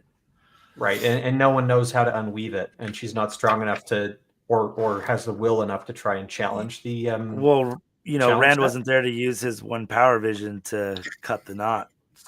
So. Not that he'd be able to see a side R inverted weave, except it's the show, so we have no idea. No, we actually do know at this point. As soon as Eamon Valda stopped and went, "You," as the Golden Girls were channeling, Eamon Valda can channel. Yeah. How are we gonna fix that? Retconnie's got a Terangriel fucking turtle in his pocket that lets you see fucking one power weaves. Like the things that people overlook. A lot is going around this episode being like, you can channel, and I was like, I thought the whole thing with Moron was that she couldn't know that other women could channel. That's why Nynaeve was like, I didn't know she could channel. Kind of, that's what she was saying in the tower, and it looked like the Shan with their Damani were like the only ones that had like Damani with a special talent to find people who could channel, which is how they caught Rima and them. And then didn't search the building for anybody else. Magically. Sorry, you get me going on like a tangent, and I can just bring up 7 things from different episodes that all cascade. Please, no, that's what I'm doing because I fucking haven't talked to you guys, and like it's just me and Dez. I don't really talk to him. I don't know if you know, but Jeremy fucking quit our fucking show. He's like, tell those guys all love. They're part of the problem because they're still watching, and you have fun. I was like, fuck you, cuz. Harsh but fair. Yeah, he's so funny because like I said, we're family, so I try to guilt him. I try to bully him, and he's just like, no. I go, just come on, don't even watch it. Come on and talk shit. He's like, no, I'll watch you guys, but I want nothing to do with this fucking piece of shit. I'm like, poor Jeremy, but yeah, he tried. He gave it his best shot. He's a perfect straight man, but he won't come on. And it's like I said, I think a lot of the mistakes is just Rafe trying to be too fucking cute, man. And like people who are like, oh, the writing's so good in episode 4 and stuff. It's like, no, he just didn't blow it. Like every time he gets to try to like branch out, it's so not. We had some initial competing theories about what episode 4 was, and Alex convinced me of a separate theory. So he gets the credit for what I believe now. But at the time, I thought this was a Hail Mary on the part of Rafe, that he kind of saw writing on the wall. So thought, this is my episode. It's a part of the book that he actually likes. Fix it. Bring the book fans back, right? To give a fairly book accurate episode together. And, on the second watch through, after I came down from, seeing Rosamund Pike get slaughtered a dozen times, which I really, really liked. And I watched it again, and I'm like, the first half of this episode is actually pretty bad. And the scene where Avienda emasculates Rand in front of all of the Aiel, that is world earth shattering, right? Because she basically is causing the bleakness right there, right? You basically emasculate the car. If he's actually Aiel, he should be asking Alex to be is made guy shamed, right? Yeah, Alex, yeah, right, technically. And Alex's assessment was perfect. Like, just bullying him like a fat toddler. It's just like, yeah. Once you get like, he's their big brother, like, get the fuck out of here. So Bring me why some juice was boxes, the bitch. second half good? And I think a large part of it was that the fact that, as written, the segments are all vignettes that are kind of independent of each other, and that they tie to each other, but they go backwards. But there's actually, at the end of the day, Rand comes out of Ruidian. He went in at the start of the episode. He knows more, but it's basically a half episode of lore drops that don't really have much more bearing on the story. That plays into his strength as a writer, which is avoiding any cause and effect, to put it bluntly. You can't string two thoughts together. That's fair. I mean, like, no, I actually said something similar to Alex. I said, I think that it's like someone had their fucking dream board and just etch-a-sketched it and threw it on the floor, and then like every actor and writer and like boom guy and makeup artist Caterer. got to pick one. Caterer got to pick something that they liked, and we're like, let's fit it in. Elaine's gonna sing a song about tits. Like, it's just like, while I don't hate stuff like that, I would love it much more if we got all of the things that we liked as well. Well, there's after the episode interview where they basically say the genesis of the Hills of Tanchico. Yeah, because they wanted to have fun. It was a cast Homegirl party, could and they sing. found out the actress could sing. So the next day in the writer's room, we had to come up with an episode where this girl gets to sing. I can't tell you how much I fucking hate it. Like, it's just like, really? Like, it could have been a million other reasons besides that to do it. And I'm just like,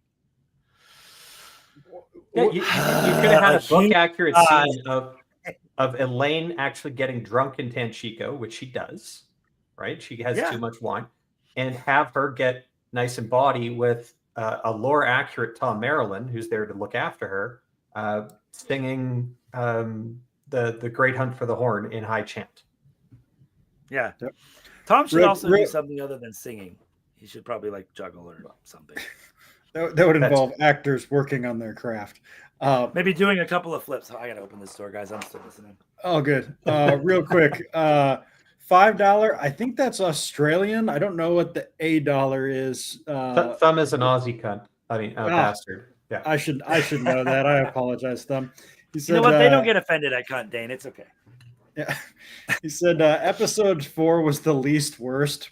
Outstanding phrasing, Thumb, because it had the most Jordan and the least Rafe in it. As always, it was the Rafe insertions that dragged it down. 100%. You absolutely. Yeah, that's what I said to your reaction to your video. I was just like, dude, like, I'm not going to come all over myself because he didn't fuck it up and just took it straight across. If you'd have done that from the beginning, the show would probably be a lot better, and you'd probably come in under budget. That was the later reaction I had to episode 4. Was essentially it wasn't totally bad, but it showed glimpses of what the show could have been, and therefore it made me very angry about the preceding 19 episodes that were just awful. Yep. I don't want to keep ignoring this question from your lady, man. She keeps saying, "What's my favorite book?" That's a tough one. It kind of depends on like which personality is out today. I do love The Shadow Rising. It's one of my favorites. It's where, like, I would consider myself, like I said, this books have more of my personality than anybody probably, but my grandfather, as far as like who I am as a man. And I'd say who I am as a man is more like Perrin. I would do anything for the people that I love. And, if something's wrong with them, it's all consuming and it's all I can think about. And the fact that they've kind of butchered his character hurts the most. So it actually is one of the things that is most disappointing about the show, is because it has made me like certain arcs less because of it. Mm-hmm. And Perrin's arc in this book is less meaningful to me now because of how they've handled it. And it makes my heart hurt. I really do love, even though it's Brandon Sanderson, I like the last 3 books. I'd have to say, like, the very last book is one of my favorites. It's never stopped. It's fast moving. It's amazing. It's my funnest to listen to. My funnest to read is probably still going to be Shadow Rising because it's so good. It's just jam packed, but really any one of the first books, first 4, I can, not so much Eye of the World. Eye of the World's great, but actually probably Dragon Reborn. Actually, Number Dragon Reborn's your favorite? Yeah, I think I waffle between that and Shadow Rising, but right now the taste in my mouth from Shadow Rising is worse than a fucking gigolo in Vegas, brother. I'm not happy with any of it. And I feel like someone just did me so dirty because I mean, I was feeling pretty good about the season. That last episode made me, I'm like pissed, man. I'm so mad. I'm like, I'm just upset. Everybody's got a breaking point. Real quick, Scott, too, I think this was from our conversation about the Elaine actress being able to sing. Just because you can doesn't mean you should. Mm-hmm. Well, and like that whole episode, I don't hate. It's fun. Why are we wasting time on it? When we're not getting enough of the story as it is, why are we wasting time with any fucking bullshit? Great, it's fun. I don't give a shit. You know what I want to see is the show. They managed to speed run. They managed to basically accelerate the plot because not just once but twice at the bar without even standing up, Min and Nynaeve figured out where Leandrin was. Yes, without standing up. That was pretty wild. Dane, you want to take this one? The fact that they hit and then Ispen hears them and it's just like, well, that's real. Got the wine yogi for $10, real dollars, not $A or C dollars that are fake money. My husband still hated episode 4, even the best parts, because we had to fast forward through so much garbage. I do love Sanderson's finish, but damn, the Shadow Rising was our favorite in spite of Rafe. Thanks, Kat. I think a lot of people are there. The 4th book, I hear it described. So I love the Eye of the World mostly because all the stuff you love it is all in rereads where you just see all the breadcrumbs that were laid. And I'm still floored by how much prep he did and snuck into that book and how much more you appreciate it once you know more. When you go back and see it, you're like, wow. The Great Hunt is a fantastic hero's journey story, and that Rand has major growth. The Dragon Reborn covers a lot of the same type of, it's a travelogue in hero's journey, but it's all focused on the periphery characters who get kind of their moment in the sun. So I like the series doing that. And you finally realize it's an ensemble and not just only about Rand's story, but TSR, that's the plot expansion story. That's basically like you thought the world was this, and now it's just this much bigger. And the way he's able to pull in all those things that he was basically just dropping hints at, like the Aiel, like the Way of the Leaf, the Tinkers, all this stuff, it all comes together in a very satisfying just way. His journey to Tyr alone, and he's kind of losing his shit from there all the way to Redan. Yeah, TSR is just great from a world building point of view. Yeah, because now you feel after TSR, you feel like you know the world a hell of a lot better, even maybe better than the characters that are inhabiting it. So, well, and like Dragon Reborn, you get those layers of every single character around Rand kind of coming into their own. Perrin meets the other wolf brother who's locked in a cage, and you get to see Moraine's strength when they're fighting the Darkhounds and no scoping Bilal. And Balefire is one of the Forsaken, for crying out loud. Just like, bam, she no scopes his bitch ass. It was sick. And like, you know what? Most of the time when that stuff is done, you're like fucking cornball, fucking wetlanders, even their, Shadowrunners are soft kind of thing. It was awesome. It was fucking dope. She just walked in and he was like fucking whatever, and she dropped his ass. And like that's what made Book Moraine such a fucking gangster. And I love Rosamund's Pike actings as far as like portraying it, but all the shit they make her do is just now. Do you feel like and dumb? Do you feel like she's phoned it in this season? No. I think she really cares, dude. I've seen some of the things. I think what's coming through is like how disappointed she is in some of the people like us, I guess. Just the reactions that she's getting. Because I think that like she believed in Rafe, and I think she believed in a lot of the stuff that they were having to change to make things work. Right. And when people hated it, it was rough on her. I think she said in one of those like after episode things, it was like one of the hardest things she's ever dealt with in acting is how much people hated on some things. So maybe a little bit she phoned it in because she's like bummed out, I would be too. If I was, considered an elite in my craft, and I got Rosamund signed Pike on. is an amazing actor. I think she's all right, but I will give Rosamund Pike credit for one thing. One thing that I have heard about her is not in this show.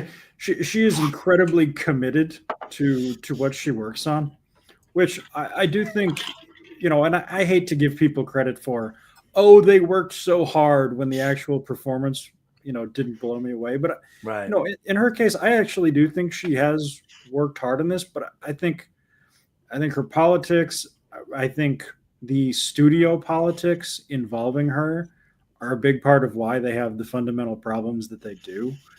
And it's unfortunate more than anything else. I really wish, they would have said, no, Moraine is not the main character.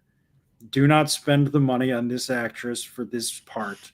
It's going to cause all kinds of problems. And I think Jennifer Sulke just had a girl crush on Rosamund Pike and said, yeah, do it. Make it happen. Rafe. Because honestly, there's a lot of people who are small, tiny brunettes with dark hair who can pull off that, like, I don't care if I'm little, I can still run shit.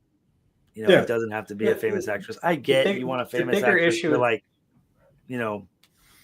So framing season 1 as a mystery of who is the dragon, as opposed to it being Rand's story, that's a fundamental. That was a fumble out of the gate because But you are fundamentally like the reason they did it away from the mystery of the story.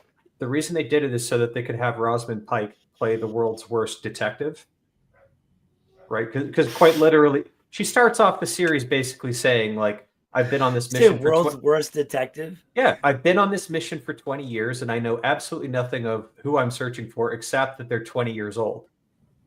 She spent 20 years, and she hasn't learned a thing. This is the world's worst detective. But that's fair. I'd say that's fair. They framed it as a Who is the Dragon mystery in order to give her the Sherlock Holmes role, because otherwise she would already kind of be a side mentor character from the start. In season 2, it's even worse because we know that in The Dragon Reborn, Moraine, the character, has 2 chapters. And they've come out and said, the one thing we can't do with a production like this is put an actress like Rosamund Pike on the bench for a whole season. So we're back to it being like, there's got to be a way around that. Yeah, you just do it according to the books. And Rosamund Pike, sorry, you're not the lead in this. If you're Alec Guinness, you're Obi-Wan Kenobi. That's your role in this. Or you're Ian McKellen. You're not Frodo. You're not Luke Skywalker. Yep. And that's, I can't disagree, man. Yep. So it's just crazy. What we're actually getting to an hour 45, so we try and keep these things to 2 hours. What else you got on your list? Nothing, man. We can go for hours, bro. So I don't really have anything super important that I want to knock off. Other than like we haven't really said anything about Gabriel or like the Camelin plotline. I know that like the whole like just Game of Thrones Cersei murder was just like what the fuck. And then like you said, I'm going to use compulsion on everyone in the world. Yeah, everyone in the world is now under my compulsion. Why aren't you the dark one? Because apparently you're the shit. Like, right. I can compulse everyone in the world, and I am going to go sleep with the Queen of Andor because that's and apparently my best you've plan. been drinking buddies with Elaine for 10 years, who would have been what 11 when you started then. Yeah. Right. What? That sounds like some pederast shit right there. Right. I think that what's his name from Catch a Predator is like on his way. The only other thing is like, while I think it's sufficiently creepy,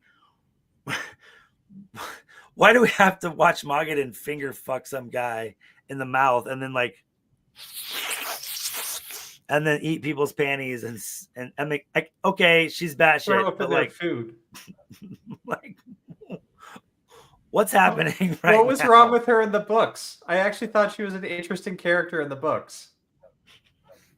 I don't hate it because it makes me laugh. Anything that like kind of makes me laugh, and kind of re-engages me from like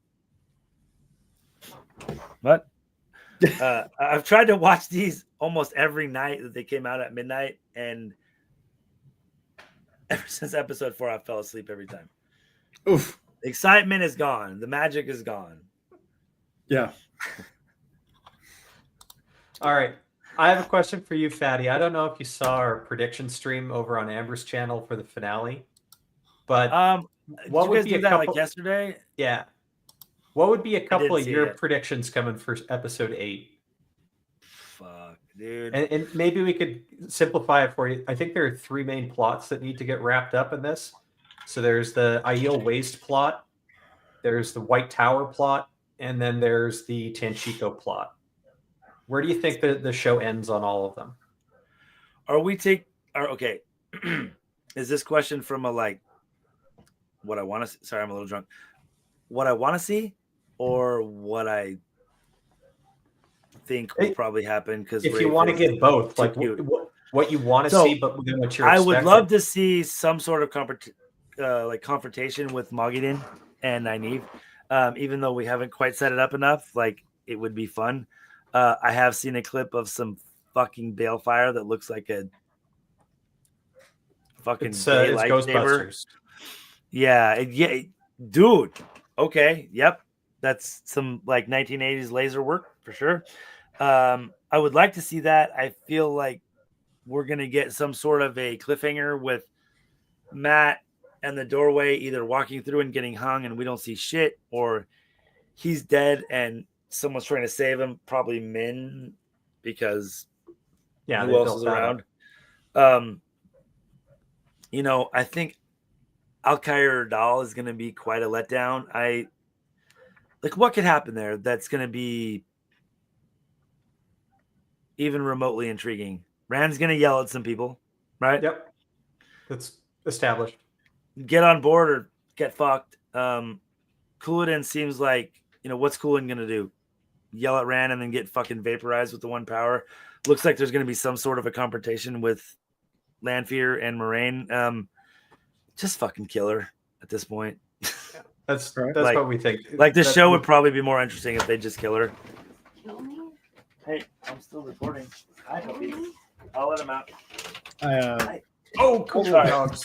My pack just came in, so nice. All good. Did you see the white one? That's the one that's 5 months old and like 58 pounds. That is a big girl. She's a baby horse, so there she's the sweetest dog ever, man. What about the White Tower plot?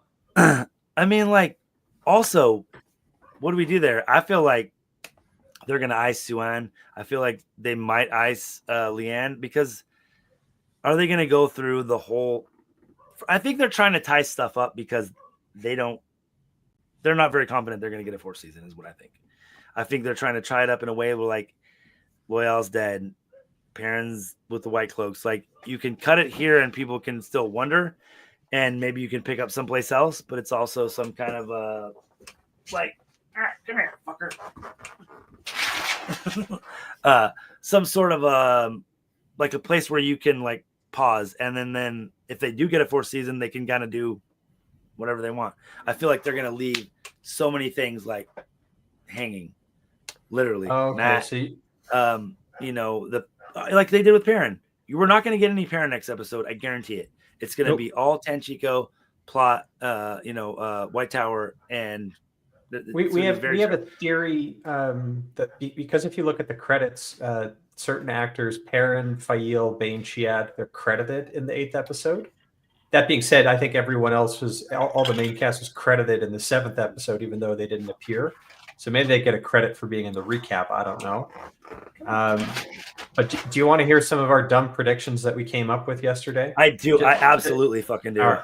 So here, highlights. It will be worse than any of us can imagine. So yeah, on the Nynaeve plot, we think, or what we put down is that we are going to see a Moghedien versus Nynaeve confrontation or fight, but that Liandrin saves Nynaeve in a redemption arc story.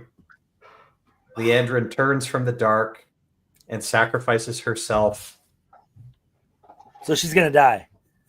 Yeah, because we know how dark friends, like, it's the last hour of their life. That's when they can betray the dark one or betray their oath. So Leandrin's going to make use of that loophole, and because she loves. How would she Nynaeve. get there?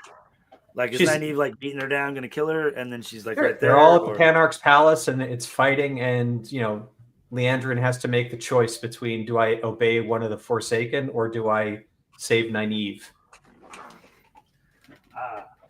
You could see that. I mean, I could see it. In Alex's words, gay.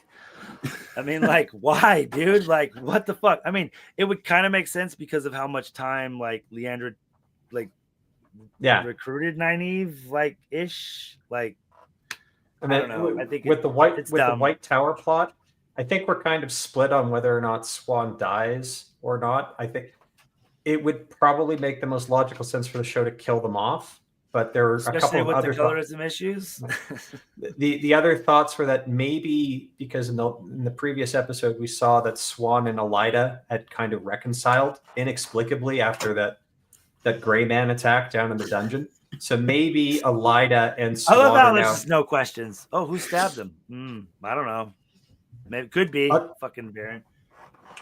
You came down here to silence silence the Black Aja. That's exactly what she did, and then Swan draws the complete wrong conclusion of what she just witnessed.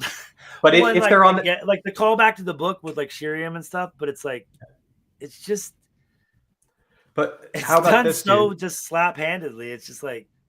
What if Swan and Elida are now on the same team and they orchestrate a coup to basically pull out the Black Aja? I think it's far more likely that they. I thought you were a cool guy, and now I'm like, oh, that could happen, and that's gonna be dumb. Yeah, makes zero sense. Hey, but I still got my worst prediction for you. Okay, because it's with the Aiel waste plot. Here's the worst one. Moron, as I call her, Moraine, is a dark friend and has been one all along. Oh. Which is why she breaks the three oaths a lot, why she, was able to destroy the Shan-Chan fleet using the one power as a weapon, why she killed Master Hightower, why she incessantly lies all the time and makes all the wrong choices. And it's also why she's actually working with Lanfear this season, acting under orders. And even after going to Ruidian and I would hate some of the decisions they made less this season because while it's not the story I know, at least it makes fucking sense. But she is a Snape-like triple agent, right? So she's taking Varen's plot. She joined the dark to betray it, and she's only able to betray it in the final hour of her life, similar to what I said is maybe the dynamic going on with Leandrin. But she knows she's done for, right? She's had the Ruidian vision. She knows she needs to die, and now is her time to shine, and probably what she is gearing up for. She's going to confront Lanfear and is able to betray her now with the Sarkonnen, do the whole fight because she knows it's a suicide mission.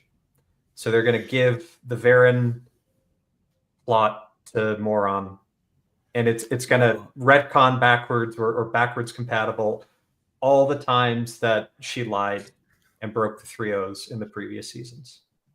And worked with Lanfear. Let me clean out my ears real quick. Yeah. What I'm hearing is that you're best friends with Rafe Judkins and he told you how he's going to finish it. No, it's just because now I can just see it all playing out. Just exactly. The thing, it might not have the reaction I got from chat when I was mentioning this on our prediction stream was there's no way they're that smart.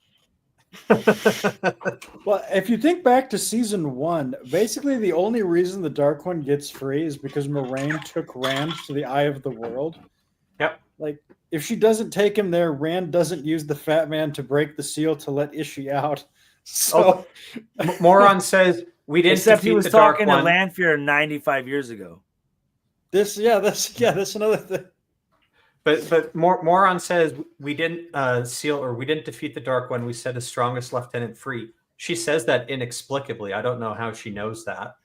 But there are other things like. So that's your support of Moraine being a dark friend? A number of them, but just let me run through a couple others. Right in the first episode, she sees Leandrin gentle a man extrajudiciously, and has no reaction. That's right. to They it. were watching that. Yeah, She murders Master Hightower. No compunction with that whatsoever. It does seem like she does lie in the tower. She has no concern for finding the boys when they, get split apart. She sicks the red Aja on Matt. You remember that from the final episode? Yeah, and for Matt, what fucking reason is that? Matt ends up in Leandrin's hands. There seems to be a relationship established between Leandrin and Moraine because they touch chins or whatever in hallways, and Leandrin looked at that portrait. Yeah, maybe it's that. Called scissoring, Dane. Maybe Leandrin recruited Moron into the Black Aja, and then the whole plot with she stabs Lanfear, but knew that Lanfear was going to survive. I don't know how. Her plan was to basically never sleep again, which means that it wasn't a very good plan to begin with. And then Lanfear threatened to kill Moraine if she showed up again. So Rand had to, break off from her. Right. But then Rand and her reunited within a day, and Lanfear kind of forgot about that threat. There's so much that's just kind of weird. And I know Rosamund Pike has basically spoken up. We don't know what her true motivations are. Is she good? Is she bad? What's her real reasoning?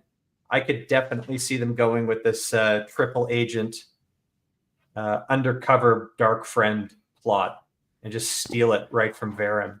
And that's probably what I never thought about. I mean, if they get to go on after the season, I could kind of see that. It would make Moraine's character even more kind of important to the show, which seems to be Rafe's goal all along. I love his giving his boyfriend the Aragorn speech at the end. It's just that was a pretty bad Aragorn speech. It's so corny. That's the thing that made me so mad. I was really looking forward to that episode, and it just was so corny, dude. Everything was just corny. Everything was just there's not a better word for it. I wish I had it. Well, at least Dane Bornholm got to arrest Perrin for being a murderer, so there was some catharsis for me.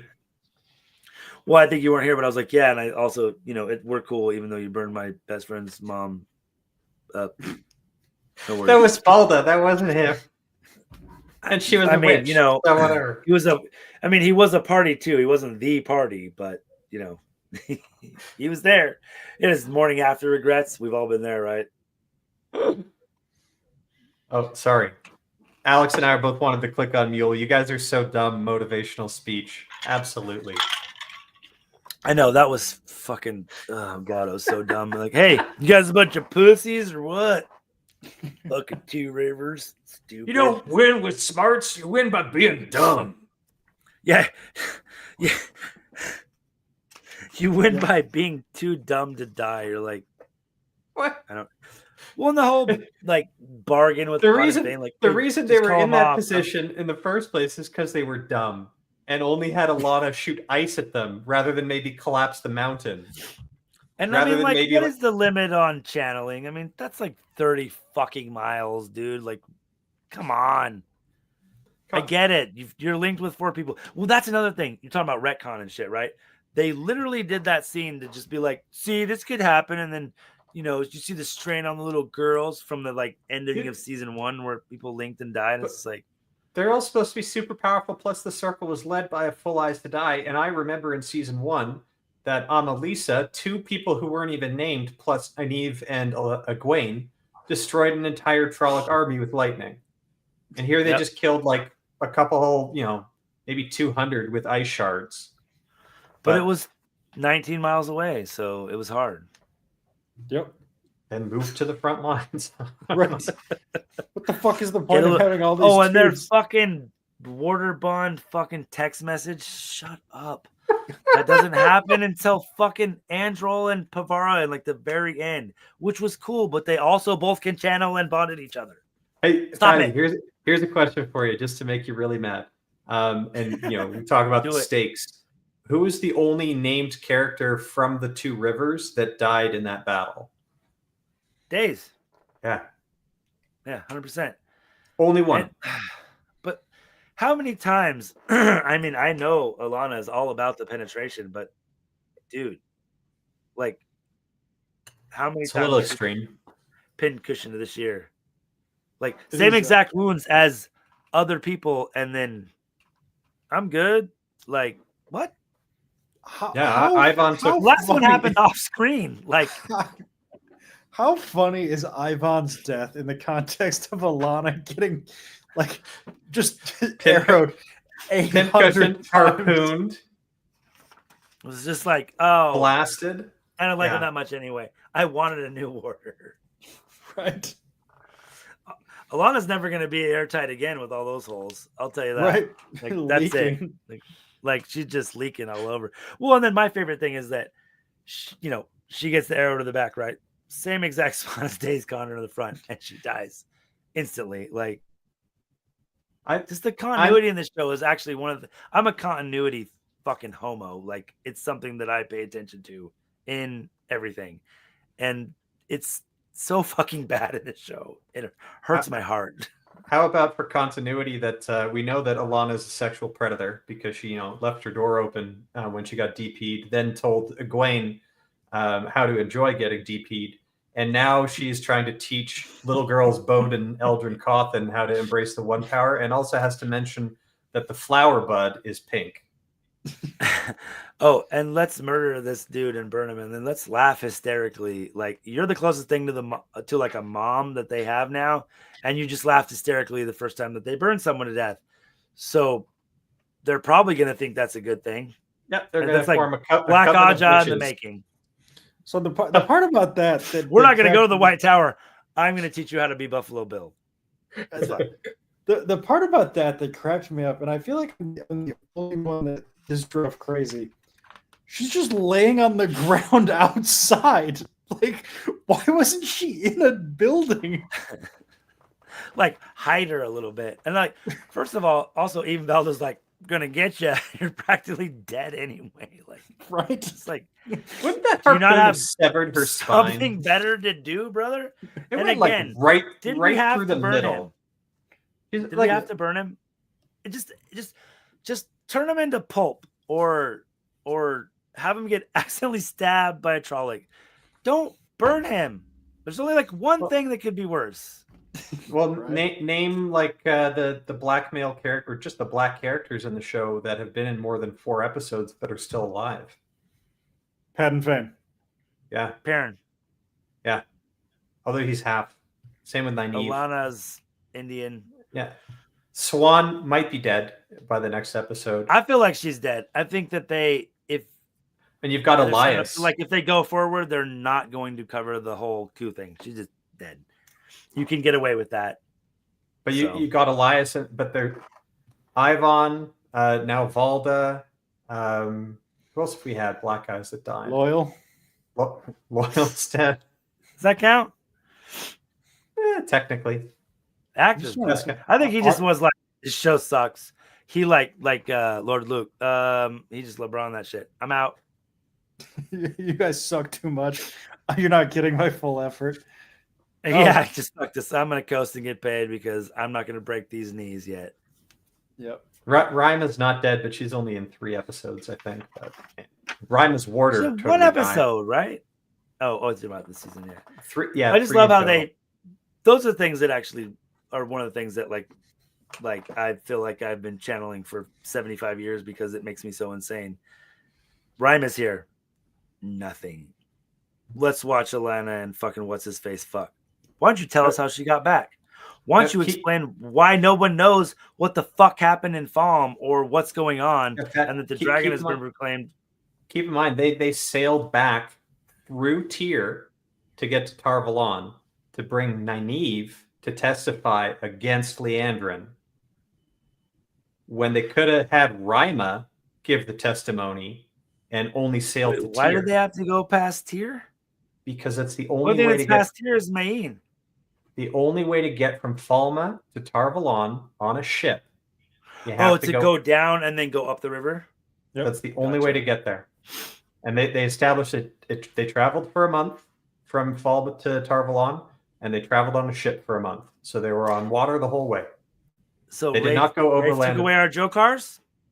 Yep, and show wings.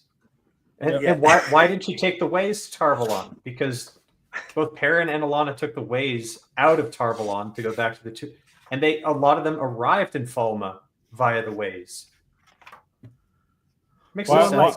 One of the things that they say when they get there through the waves is like, oh, a man and a woman came through here, and like one of them smells wrong or something like that. Yeah, it smells like ash. That was the ash that was Ivan that's like, on Alana's face. But is that really? I mean, like, it has no more importance than that. It doesn't have anything to do with Lord Luke or nope, nothing. Nope. It's quite literally Ivan got turned into face paint, and that's what Perrin smelled. Why do I smell dead guy? Dead guy paste.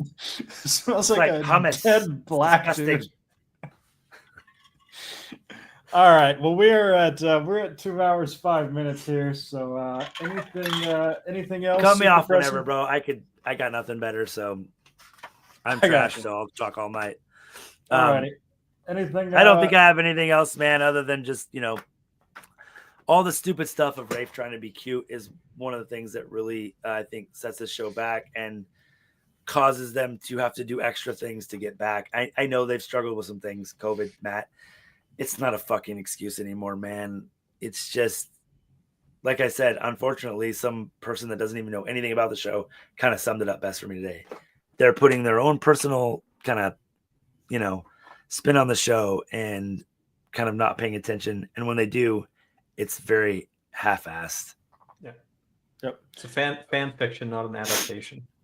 And we're so starved for anything. We're like, oh, we got the columns. And like, it was okay. But you're like, oh my God. Because you finally got something that mattered. It did something right. I was so shocked. Right. Well, like I was telling Alex, like people are, oh, the writing. It's like Robert Jordan's writing because it was like verbatim. Yeah. Yep. You didn't do anything except not fuck it up. The one thing people might make excuses all the time, and my number one response to this thing happened, $350 million. At $350 million, there is no excuse on this planet for why this isn't great. Figure it out for $350 million. I could probably fix a lot of scenes in my backyard with my cousin. Right. All righty. Sounds good. Do not have your link yet. At least I didn't see it. Wanted to put that in the chat in the video description. I can do it later if you don't have it. What do you mean link? Just like for the pod? Yeah. Yeah. Can I just send it to you on X? Yeah, absolutely. Cool. I'll do that as soon as I get off. Thanks for having me on, guys. A lot of fun. I wish the other fellas could have been here, but it's probably be too much for them because I'm a psychopath and they're normal. So, Dane, thanks for coming, man. It was good to talk to you too. I really fun. appreciate you guys for having us on, or me, I guess. And I'd love to come on anytime. Honestly, at this point, I don't give a shit. It's a lot of fun for me. Anytime you guys are doing anything, hit me up, man. I'd love to be on and hijack your shit. Cool. Well, we'll probably give you a call back. If not the week after the finale, probably 2 weeks after that. Hell, you might be a guest on the cancellation celebration stream. Also, one of our things, I don't know if you guys ever listen to us or not. I don't care if you won't be offended or anything, but we are going to do an entire Wheel of Time hate watch, and I'm hoping to get Jeremy back, and it's just going to be fucking roasting every single thing that we can about it. If you guys are interested in coming on, I'm sure you guys would have a lot of fun with it. So, are you allowed to pause it, or do you have to watch it like a double speed? We'll probably do like commentary style and just watch it like this and just. The thing we know from shit. experience, it takes us about 6 hours to do 1 hour. If you can pause, yeah.